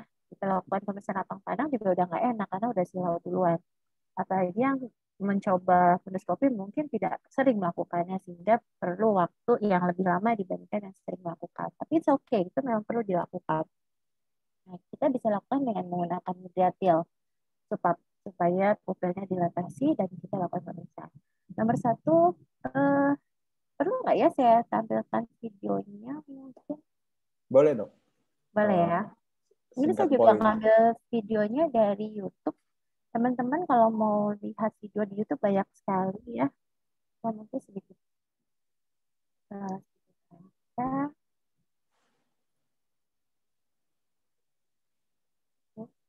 Jadi, ini saya ngambil dari YouTube. Ini lakukan fundoskopi, merek apa aja oke. Nah, ini kita atur ya di sini. Kita atur dioptrinya. Jadi di sini tuh ada angka. Kalau kita putar ke kanan itu nanti ke arah yang plus. Kalau kita putar ke kiri ke arah yang minus. Jadi kalau misalnya saya minus 2 gitu ya. Atau misalnya saya matanya tidak menggunakan kacamata. Pasiennya kira-kira menggunakan kacamata minus 2. Kalau saya memeriksa pasien dengan pasien melepaskan kacamatanya, maka saya akan putar dulu ke arah minus 2 untuk periksa pasien supaya lebih jelas. Begitu. Nah, setelah itu kita putar, kita paskan untuk ukuran pasien atau untuk ukuran saya, baru kita akan lanjutkan pemeriksaan. Lalu diputar-putar, bisa diputar-putar, gitu ya. Lalu yang berikutnya, lampunya juga kita bisa atur, besar kecilnya. Ya, ini kalau untuk yang fundoskopi yang harganya cukup oke gitu ya, itu memang bisa kita atur lampunya. Tapi kalau yang tidak terlalu mahal itu nggak bisa, lampunya segitu-gitu aja. Nah, ini yang penting nih, kita lihat dulu light reflection. Light reflection kita lihat dulu. Nah, di sini ada red reflect. Nah, kalau misalnya red reflect ini udah muncul, kita jadi dengan jarak cukup jauh ya, mungkin setengah meter, kita lihat red reflect-nya so bright, jadi warnanya terang, itu bisa kita lanjutkan pemeriksaan fundoskopi. Tapi kalau itu red reflect-nya udah nggak ada, berarti ada hal yang menghalangi red reflect-nya itu. Contohnya misalnya pada katarak, atau korneanya keruh, atau vitreusnya keruh, kita nggak bisa lihat red refleksnya. Jika tidak perlu kita lanjutkan pemeriksaan fundusnya, tentu tidak tembus sampai ke belakang. Tapi hati-hati dengan orang yang minus tinggi. Orang yang sangat tinggi minusnya, ya di atas 12, itu kadang refleksnya nggak terlalu kelihatan karena dia bola matanya panjang sekali ya. Nah, kita lanjutkan di sini udah tanda refleksnya, lalu baru kita ini tanda pemeriksaan. Pasien diminta melihat jauh ke belakang kita ya, kira-kira seperti melamun gitu ya, supaya tidak ada fiksasi ke arah lampunya. Nah, kita lihat di sini kalau si pemeriksa tidak mulai dari depan. Jadi tidak berhadapan-hadapan langsung dengan pasien. Karena kalau berhadapan-hadapan langsung dengan pasien, pupilnya otomatis menjadi kecil, langsung konstriksi. Yang kedua, pasien akan silau sekali. Karena yang kita center itu langsung ke makula. Makula kita tahu daerahnya kan sangat detail, sangat pekat, sangat baik penglihatannya. Jadi kalau dari sentral, pasiennya nggak nyaman. Atau kalau nggak pakai dilatasi, jadi mengecil pupilnya. Lanjut, dari samping, lalu mulai ke sentral. Ya, baru ke tengah. Nah, di situ kita bisa lihat apa yang di dalam pupilnya itu. Nah, setelah itu kita lihat di sini, ya. Jaraknya kalau ini misalnya kita takut mencium hidungnya pasien atau kita sangat dekat dengan pasien, maka kita bisa tambahkan jari kita di bagian depan. Jadi waktu kita periksa gitu, kita jari taruh depan supaya hidung kita tidak mencium pasien. Nah, yang perlu diingat adalah pemeriksaan mata kanan dengan kanan, kiri dengan kiri. Karena kalau kanan dan kiri nanti kita bisa ciuman sama pasiennya. Jadi harus sesuai dengan posisi mata yang kita periksa ya. Ini dia lanjutkan demikian kita cari ya. Nah, ini kita bisa lihat di sini untuk retinanya dan lain sebagainya. Nah, ini kita lanjutkan ke sini sebentar aja.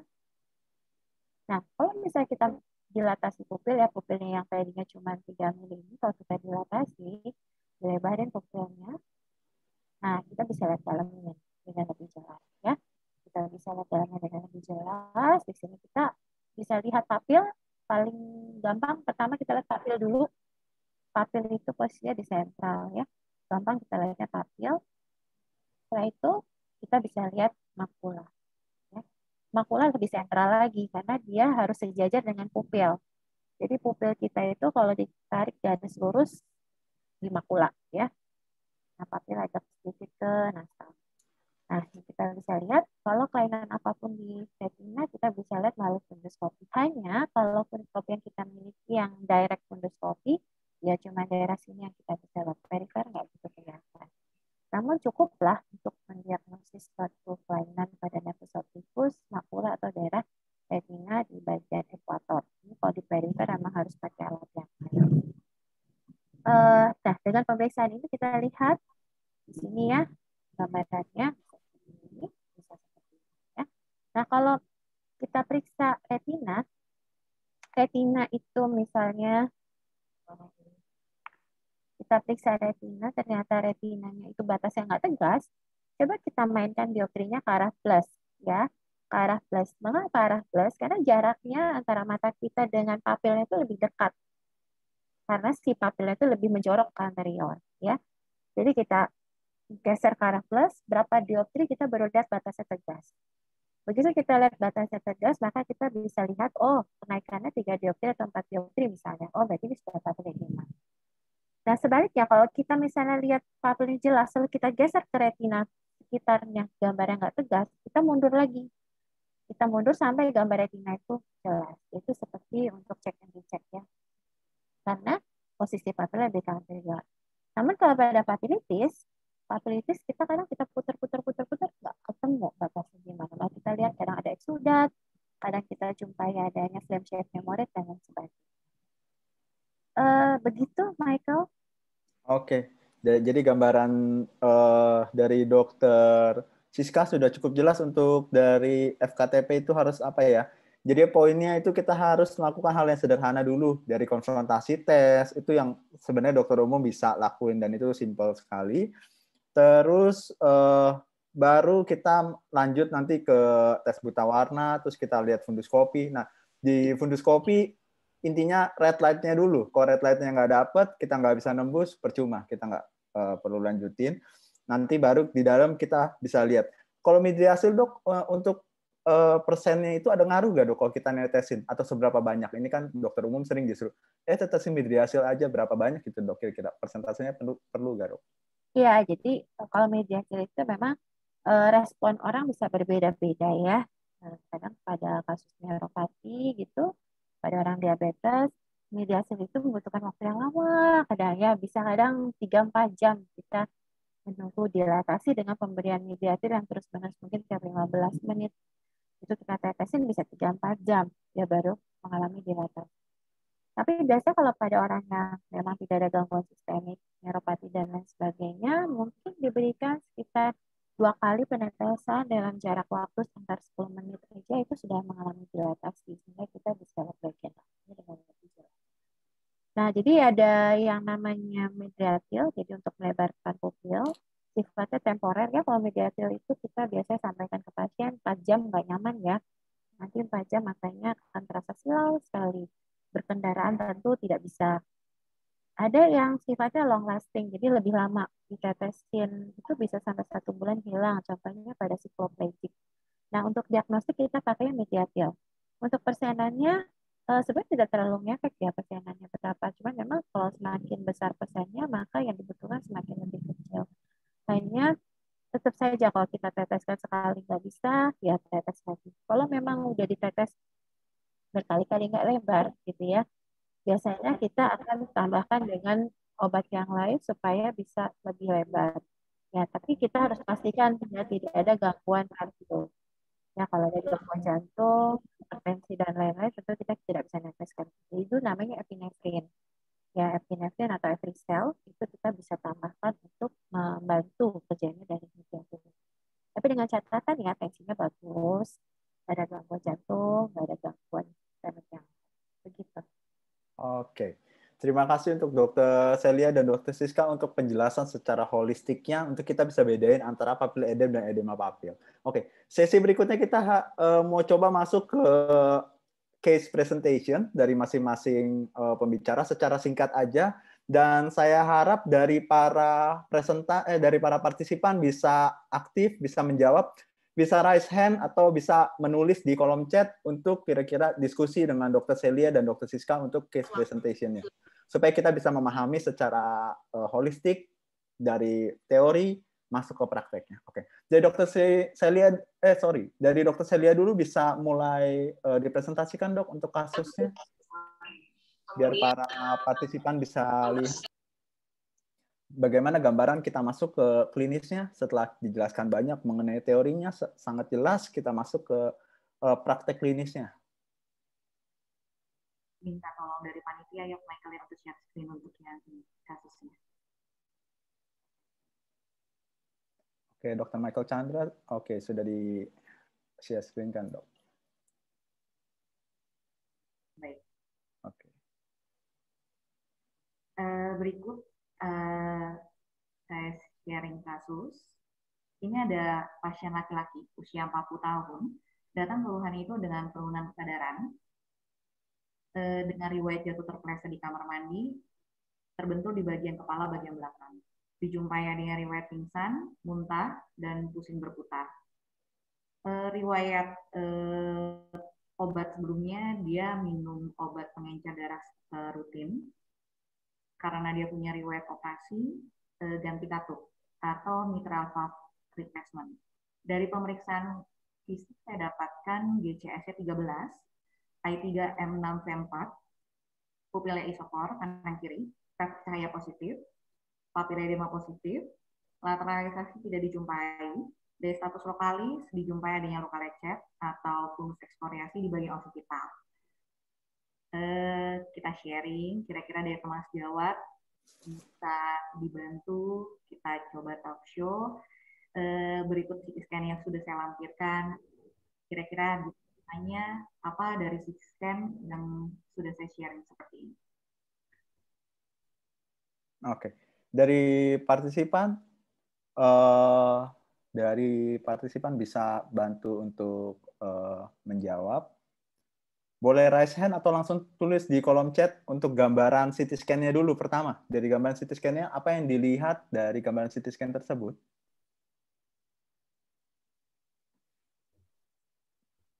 Salah satunya dari partisipan bisa menjawab. Oke. Ini ada gambaran dari Dr. Robert yang mempresentasikan untuk gambaran CT scan-nya. Ya, Dr. Celia ya? Iya.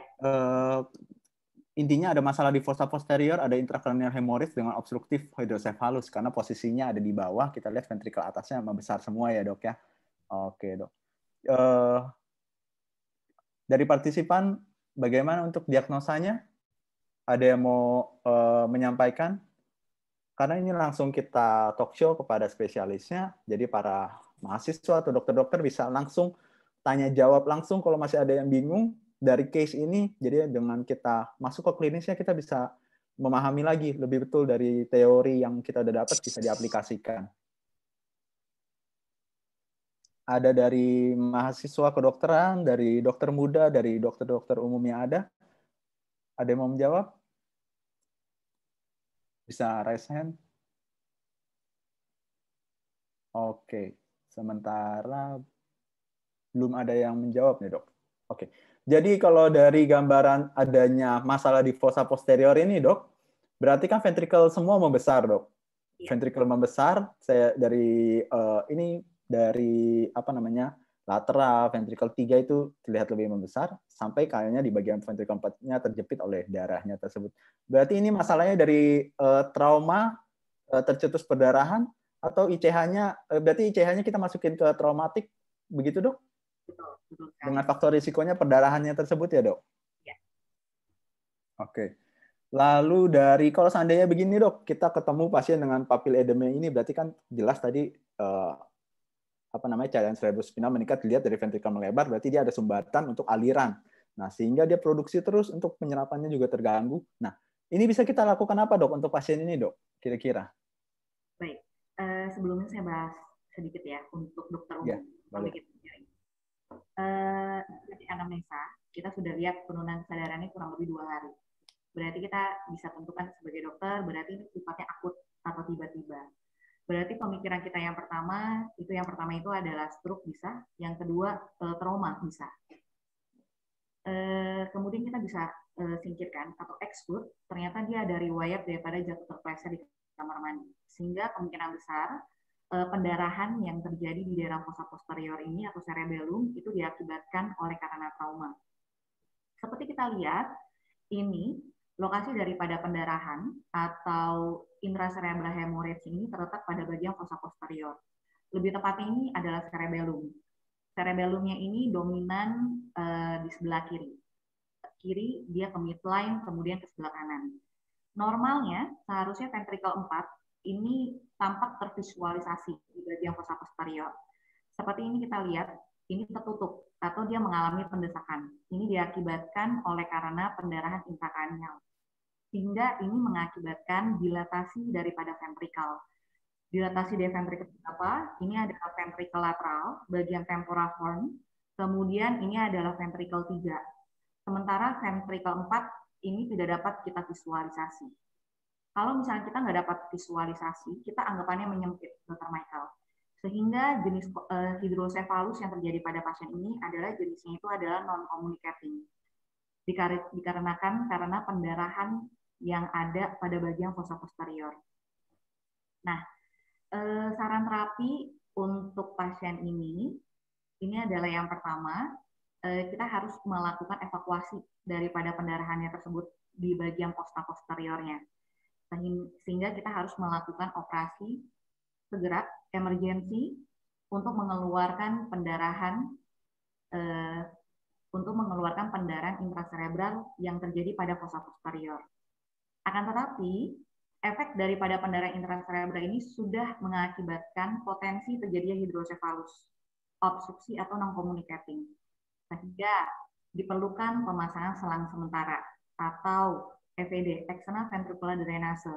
Ini adalah untuk mengeluarkan daripada darah yang mungkin sudah masuk ke dalam saluran otak dan diharapkan ukuran daripada saluran otaknya ini bisa kembali ke normal. Seperti itu yang harus dilakukan. Oke, dok. Berarti dari Dr. Celia sudah jelas ya. Jadi untuk para mahasiswa dan dokter sekalian, kita lihat ada masalah di fossa posterior, ada perdarahan, perdarahannya cukup banyak kayaknya ya dok ya. Ini berapa cc dok? Waktu dipakai planometri di radiologinya dok? Kalau pada fossa posterior itu biasanya perbedaannya itu di atas 4 cc. Kemarin sampai operasi itu sekitar sampai 6 cc dijumpai. Sampai 6 cc ya. Karena masalah fossa posterior ini cukup penting karena kita ingat di depan cerebellum itu ada area batang otak, itu ada mesencephalon, pons, medulla oblongata yang banyak nervus cranialis penting, pusat kesadaran, pusat pernafasan semua ya dok ya. Jadi ya ini perlu kita untuk seperti balik lagi ke hukum Monro Kelly tadi, kita harus menstabilkan antara cairan otak, isi dari otaknya itu sendiri dan adanya masalah desak ruang itu kita harus berarti korbankan kita keluarin cairan cerebrospinalnya ya dok ya.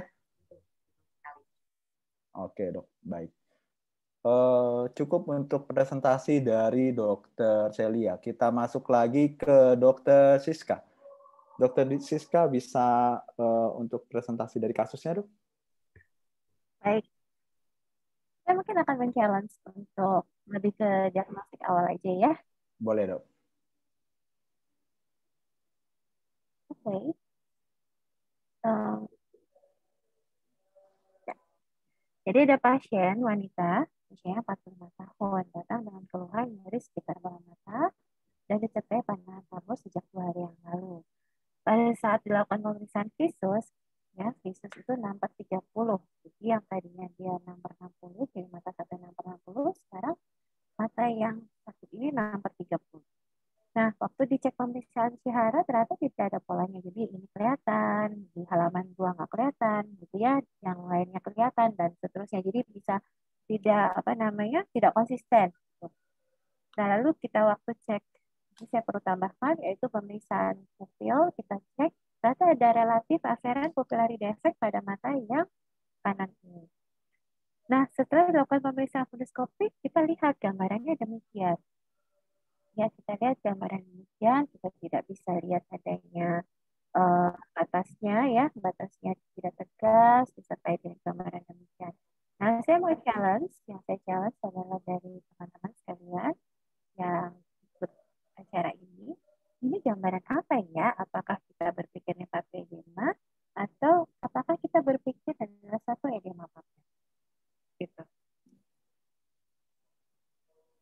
Bisa aja kasih jawaban dalam chatnya. Oke, dari teman-teman sekalian, dari para mahasiswa, dokter muda, para dokter-dokter sekalian, boleh langsung menjawab di kolom chatnya. Langsung aja diketik antara ini papil edema atau edema papil. Nggak apa-apa salah atau betul, di sini kita proses belajar, kita sama-sama, supaya kita bisa memahami tadi teorinya, kita aplikasikan ke klinisnya. Bagi para partisipan, boleh langsung di chat.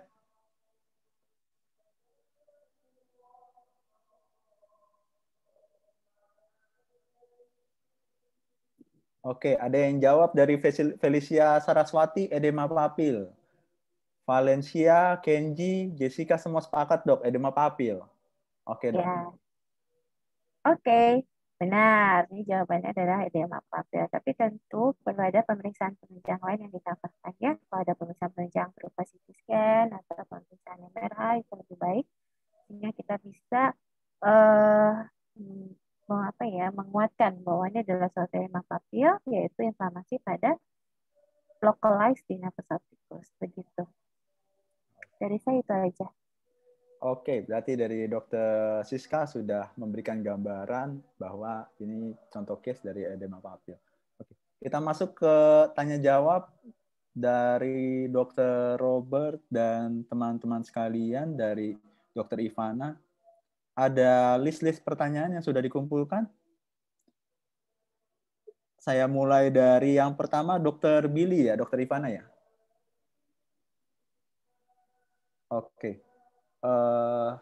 Selamat sore, terima kasih untuk penjelasannya. Izin bertanya, ini dari dokter dari siapa? Sorry, dari Ivana.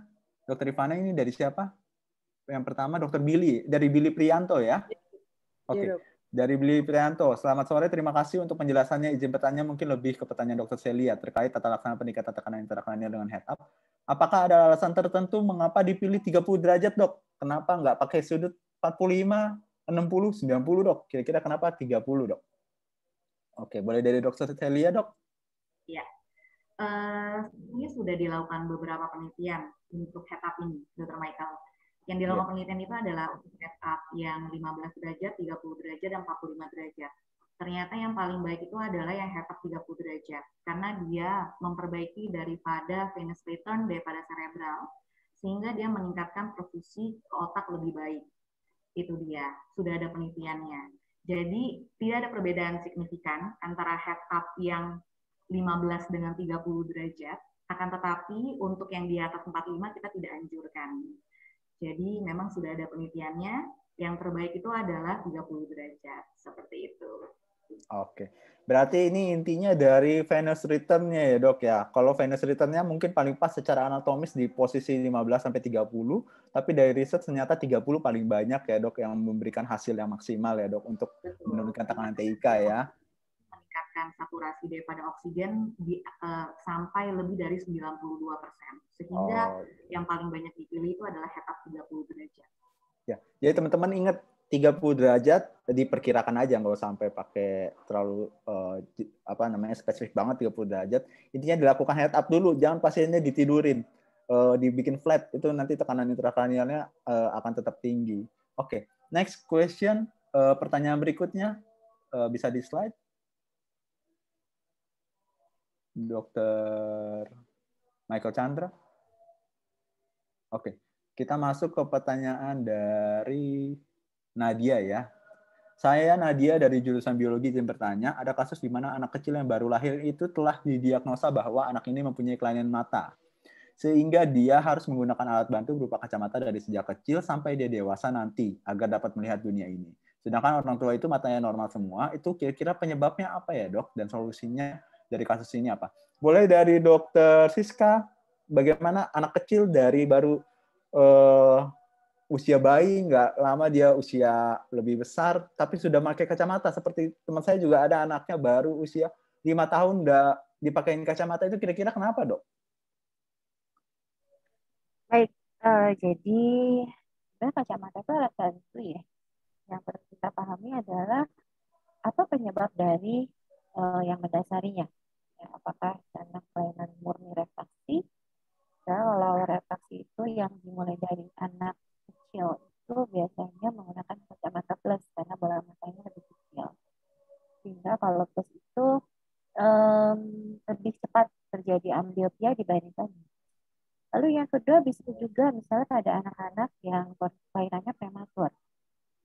Kalau misalnya kelahiran prematur bisa terjadi retinopatia prematurity, di mana kata kita dengan ROP ya. ROP itu dalam jangka waktu yang kedepannya itu bisa terjadi high myopia, ya bisa terjadi myopia tinggi. Jadi akibat dari retinanya yang tidak normal gitu, sehingga itu memicu pertumbuhan pemanjangan bola mata terus menerus sehingga terjadi high myopia.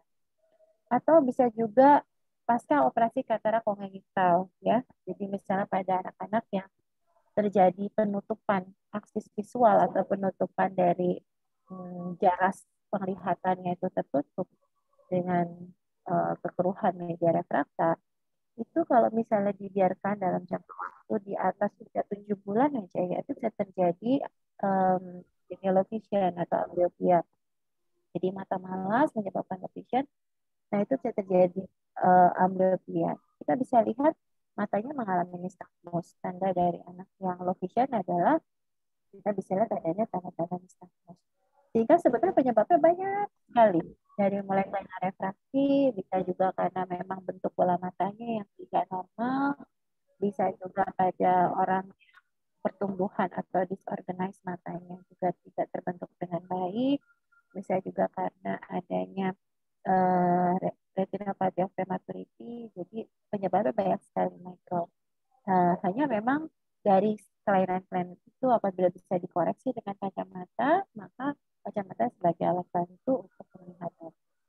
Nah, yang paling penting adalah begini. Kadang orang tua itu tidak bisa menerima kalau anaknya menggunakan kacamata. Misalnya anak usia 6 tahun dicek ternyata butuh kacamata, ya. Nanti orang tuanya biasanya akan membujuk dokternya. dok, masa umur 6 tahun udah dikasih kacamata, dok, kasihan lah, masih kecil gitu. Nah, itu ya kita perlu sampaikan ke orang tua bahwa kacamata ini adalah satu alat bantu yang mempermudah hidup anaknya, dan itu akan membantu penglihatannya lebih clear. Kalau penglihatannya lebih clear, maka terbentuk bayangan di otak lebih baik, sehingga terjadinya mata malas itu bisa kita hindari. Nah, jadi itu yang perlu ke orang tua. Begitu. Jadi penyebabnya banyak sekali, Michael. Yang perlu dicari adalah penyebabnya apa. Karena kacamata itu adalah alat bantu untuk membantu penglihatannya. Dengan segala penyebabnya itu tadi, kacamata adalah sebagai alat bantu.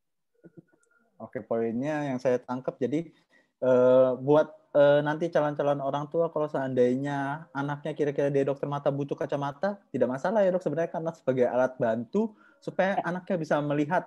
Tapi di lain itu kita harus cari etiologi atau penyebabnya. Betul. Next, pertanyaan berikut dari Kenji. Selamat sore, saya izin bertanya tentang papil edem. Dikatakan patofisiologi berkaitan dengan peningkatan TIK khususnya subarachnoid yang turut menyebabkan kongesti dari arteri dan vena. Di proses ini, apakah memungkinkan untuk terjadinya papil edem bersama dengan CRAO atau CRVO?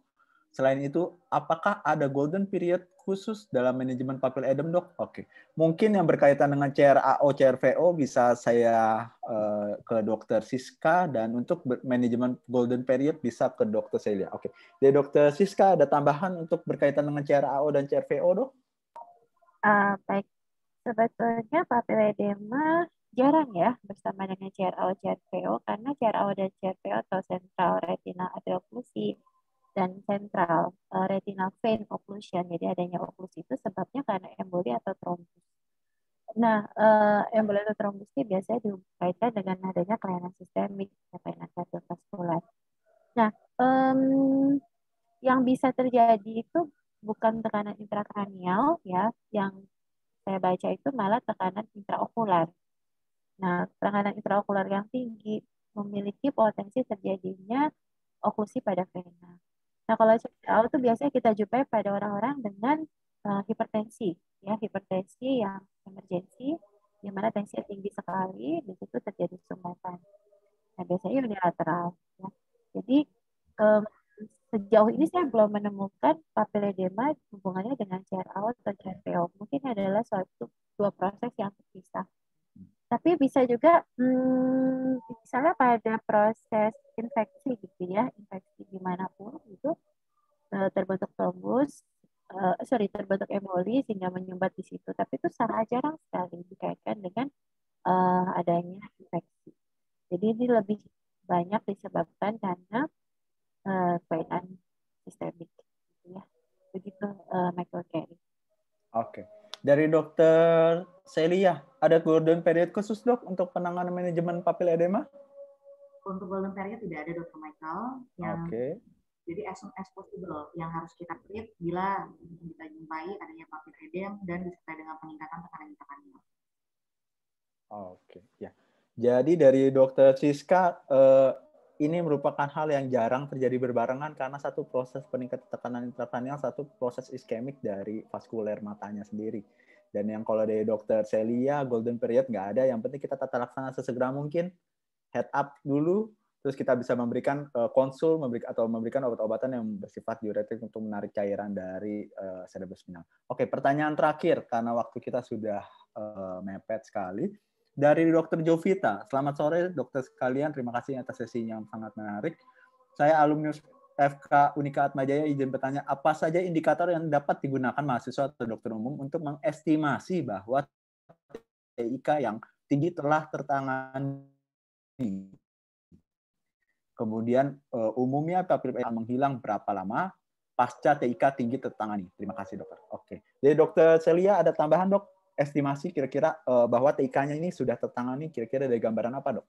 Baik, terima kasih dokter Jovita. Untuk mengestimasi apakah tekanan intrakranial yang tinggi sebelumnya telah tertangani, berarti kita harus mengetahui dulu sebelum terjadinya, ketika sebelum kita lakukan tindakan, berapa tekanan intrakranial daripada si pasien. Biasanya itu dapat kita tentukan. Yang pertama, dia punya alat khusus namanya ICP monitoring, sehingga kita dapat mengetahui ketika terjadi gejala daripada edem, berapa tekanan daripada intrakranial si pasien ini. Kemudian baru kita treat. Kita tahu dia mana sudah tertangani, otomatis dengan pengukuran tekanan intrakranial setelah kita treat. Akan tetapi kalau ICP monitoring kita gunakan itu berarti invasif. Biasanya ICP monitoring itu agak susah kita dapatkan di fase tingkat lanjut pun.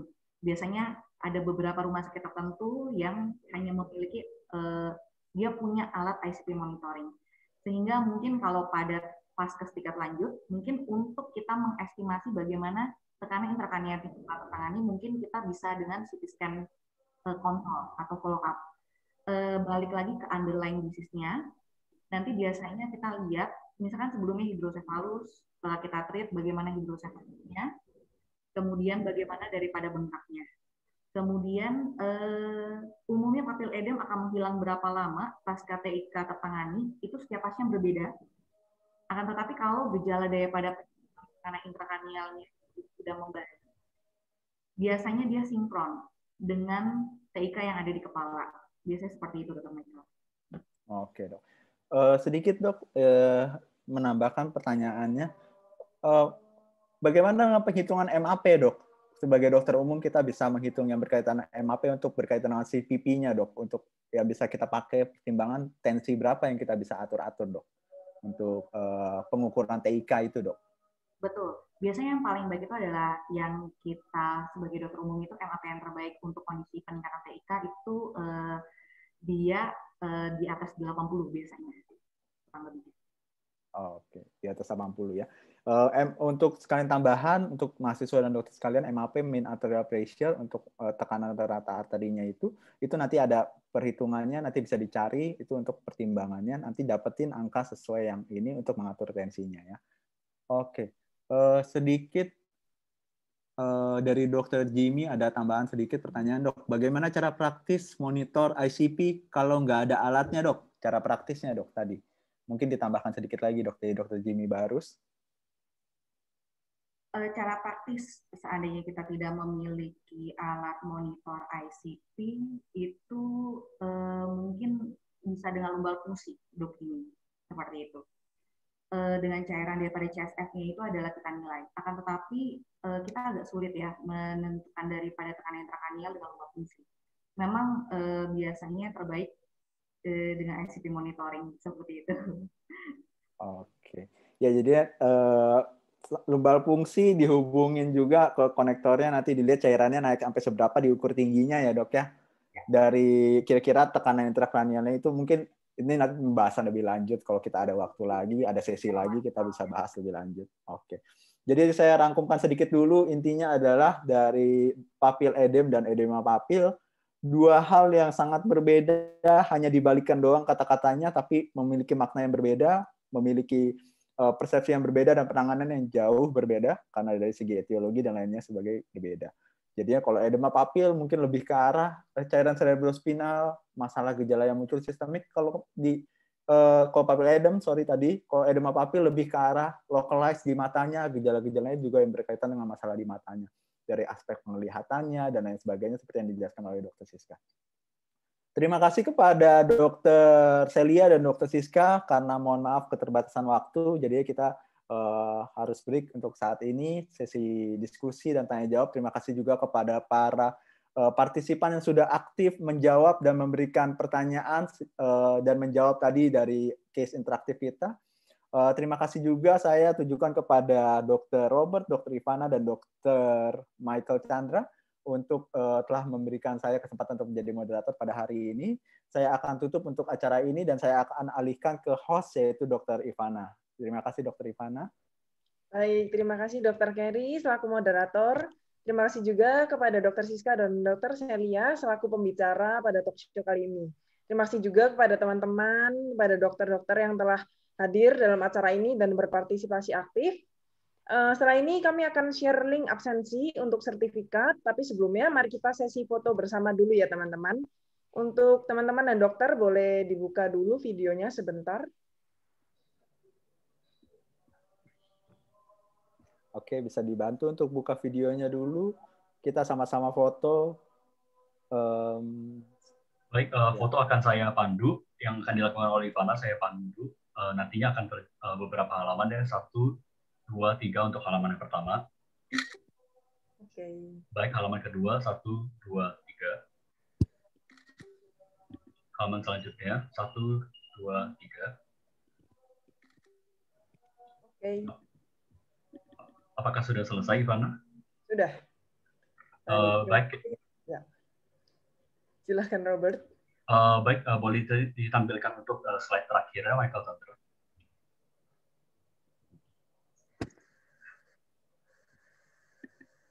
Baik, akhir kata terima kasih untuk Dr. Siska, Dr. Celia untuk pemaparan yang sungguh sangat menarik, dan juga Dr. Michael Kering telah memandu acara dengan sangat baik.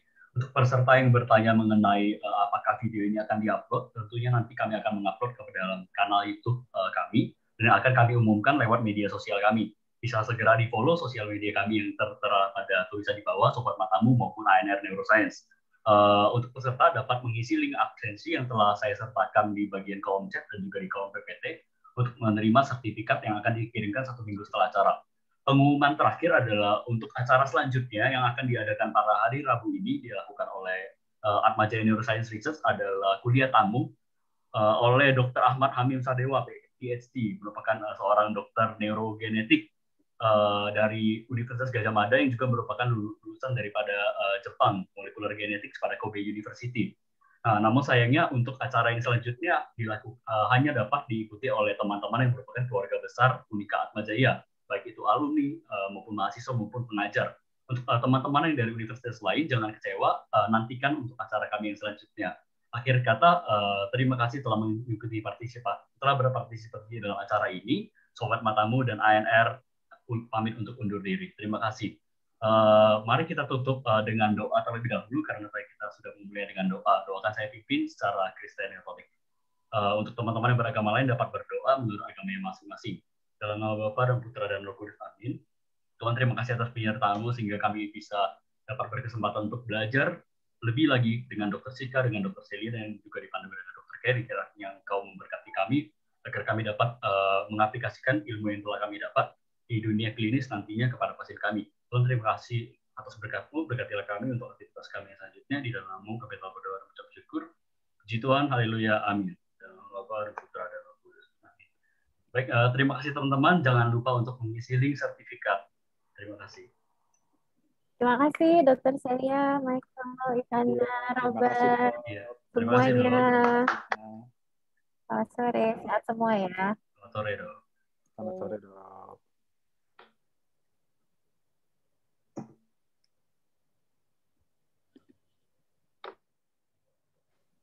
Izin lift ya.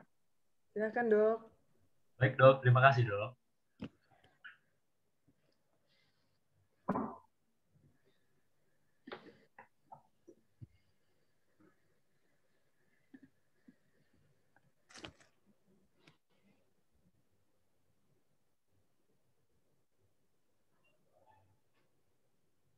Baik, untuk teman-teman yang masih ada di room, boleh segera diakses untuk link absensinya. Dalam 2 menit kami akan menutup room ini.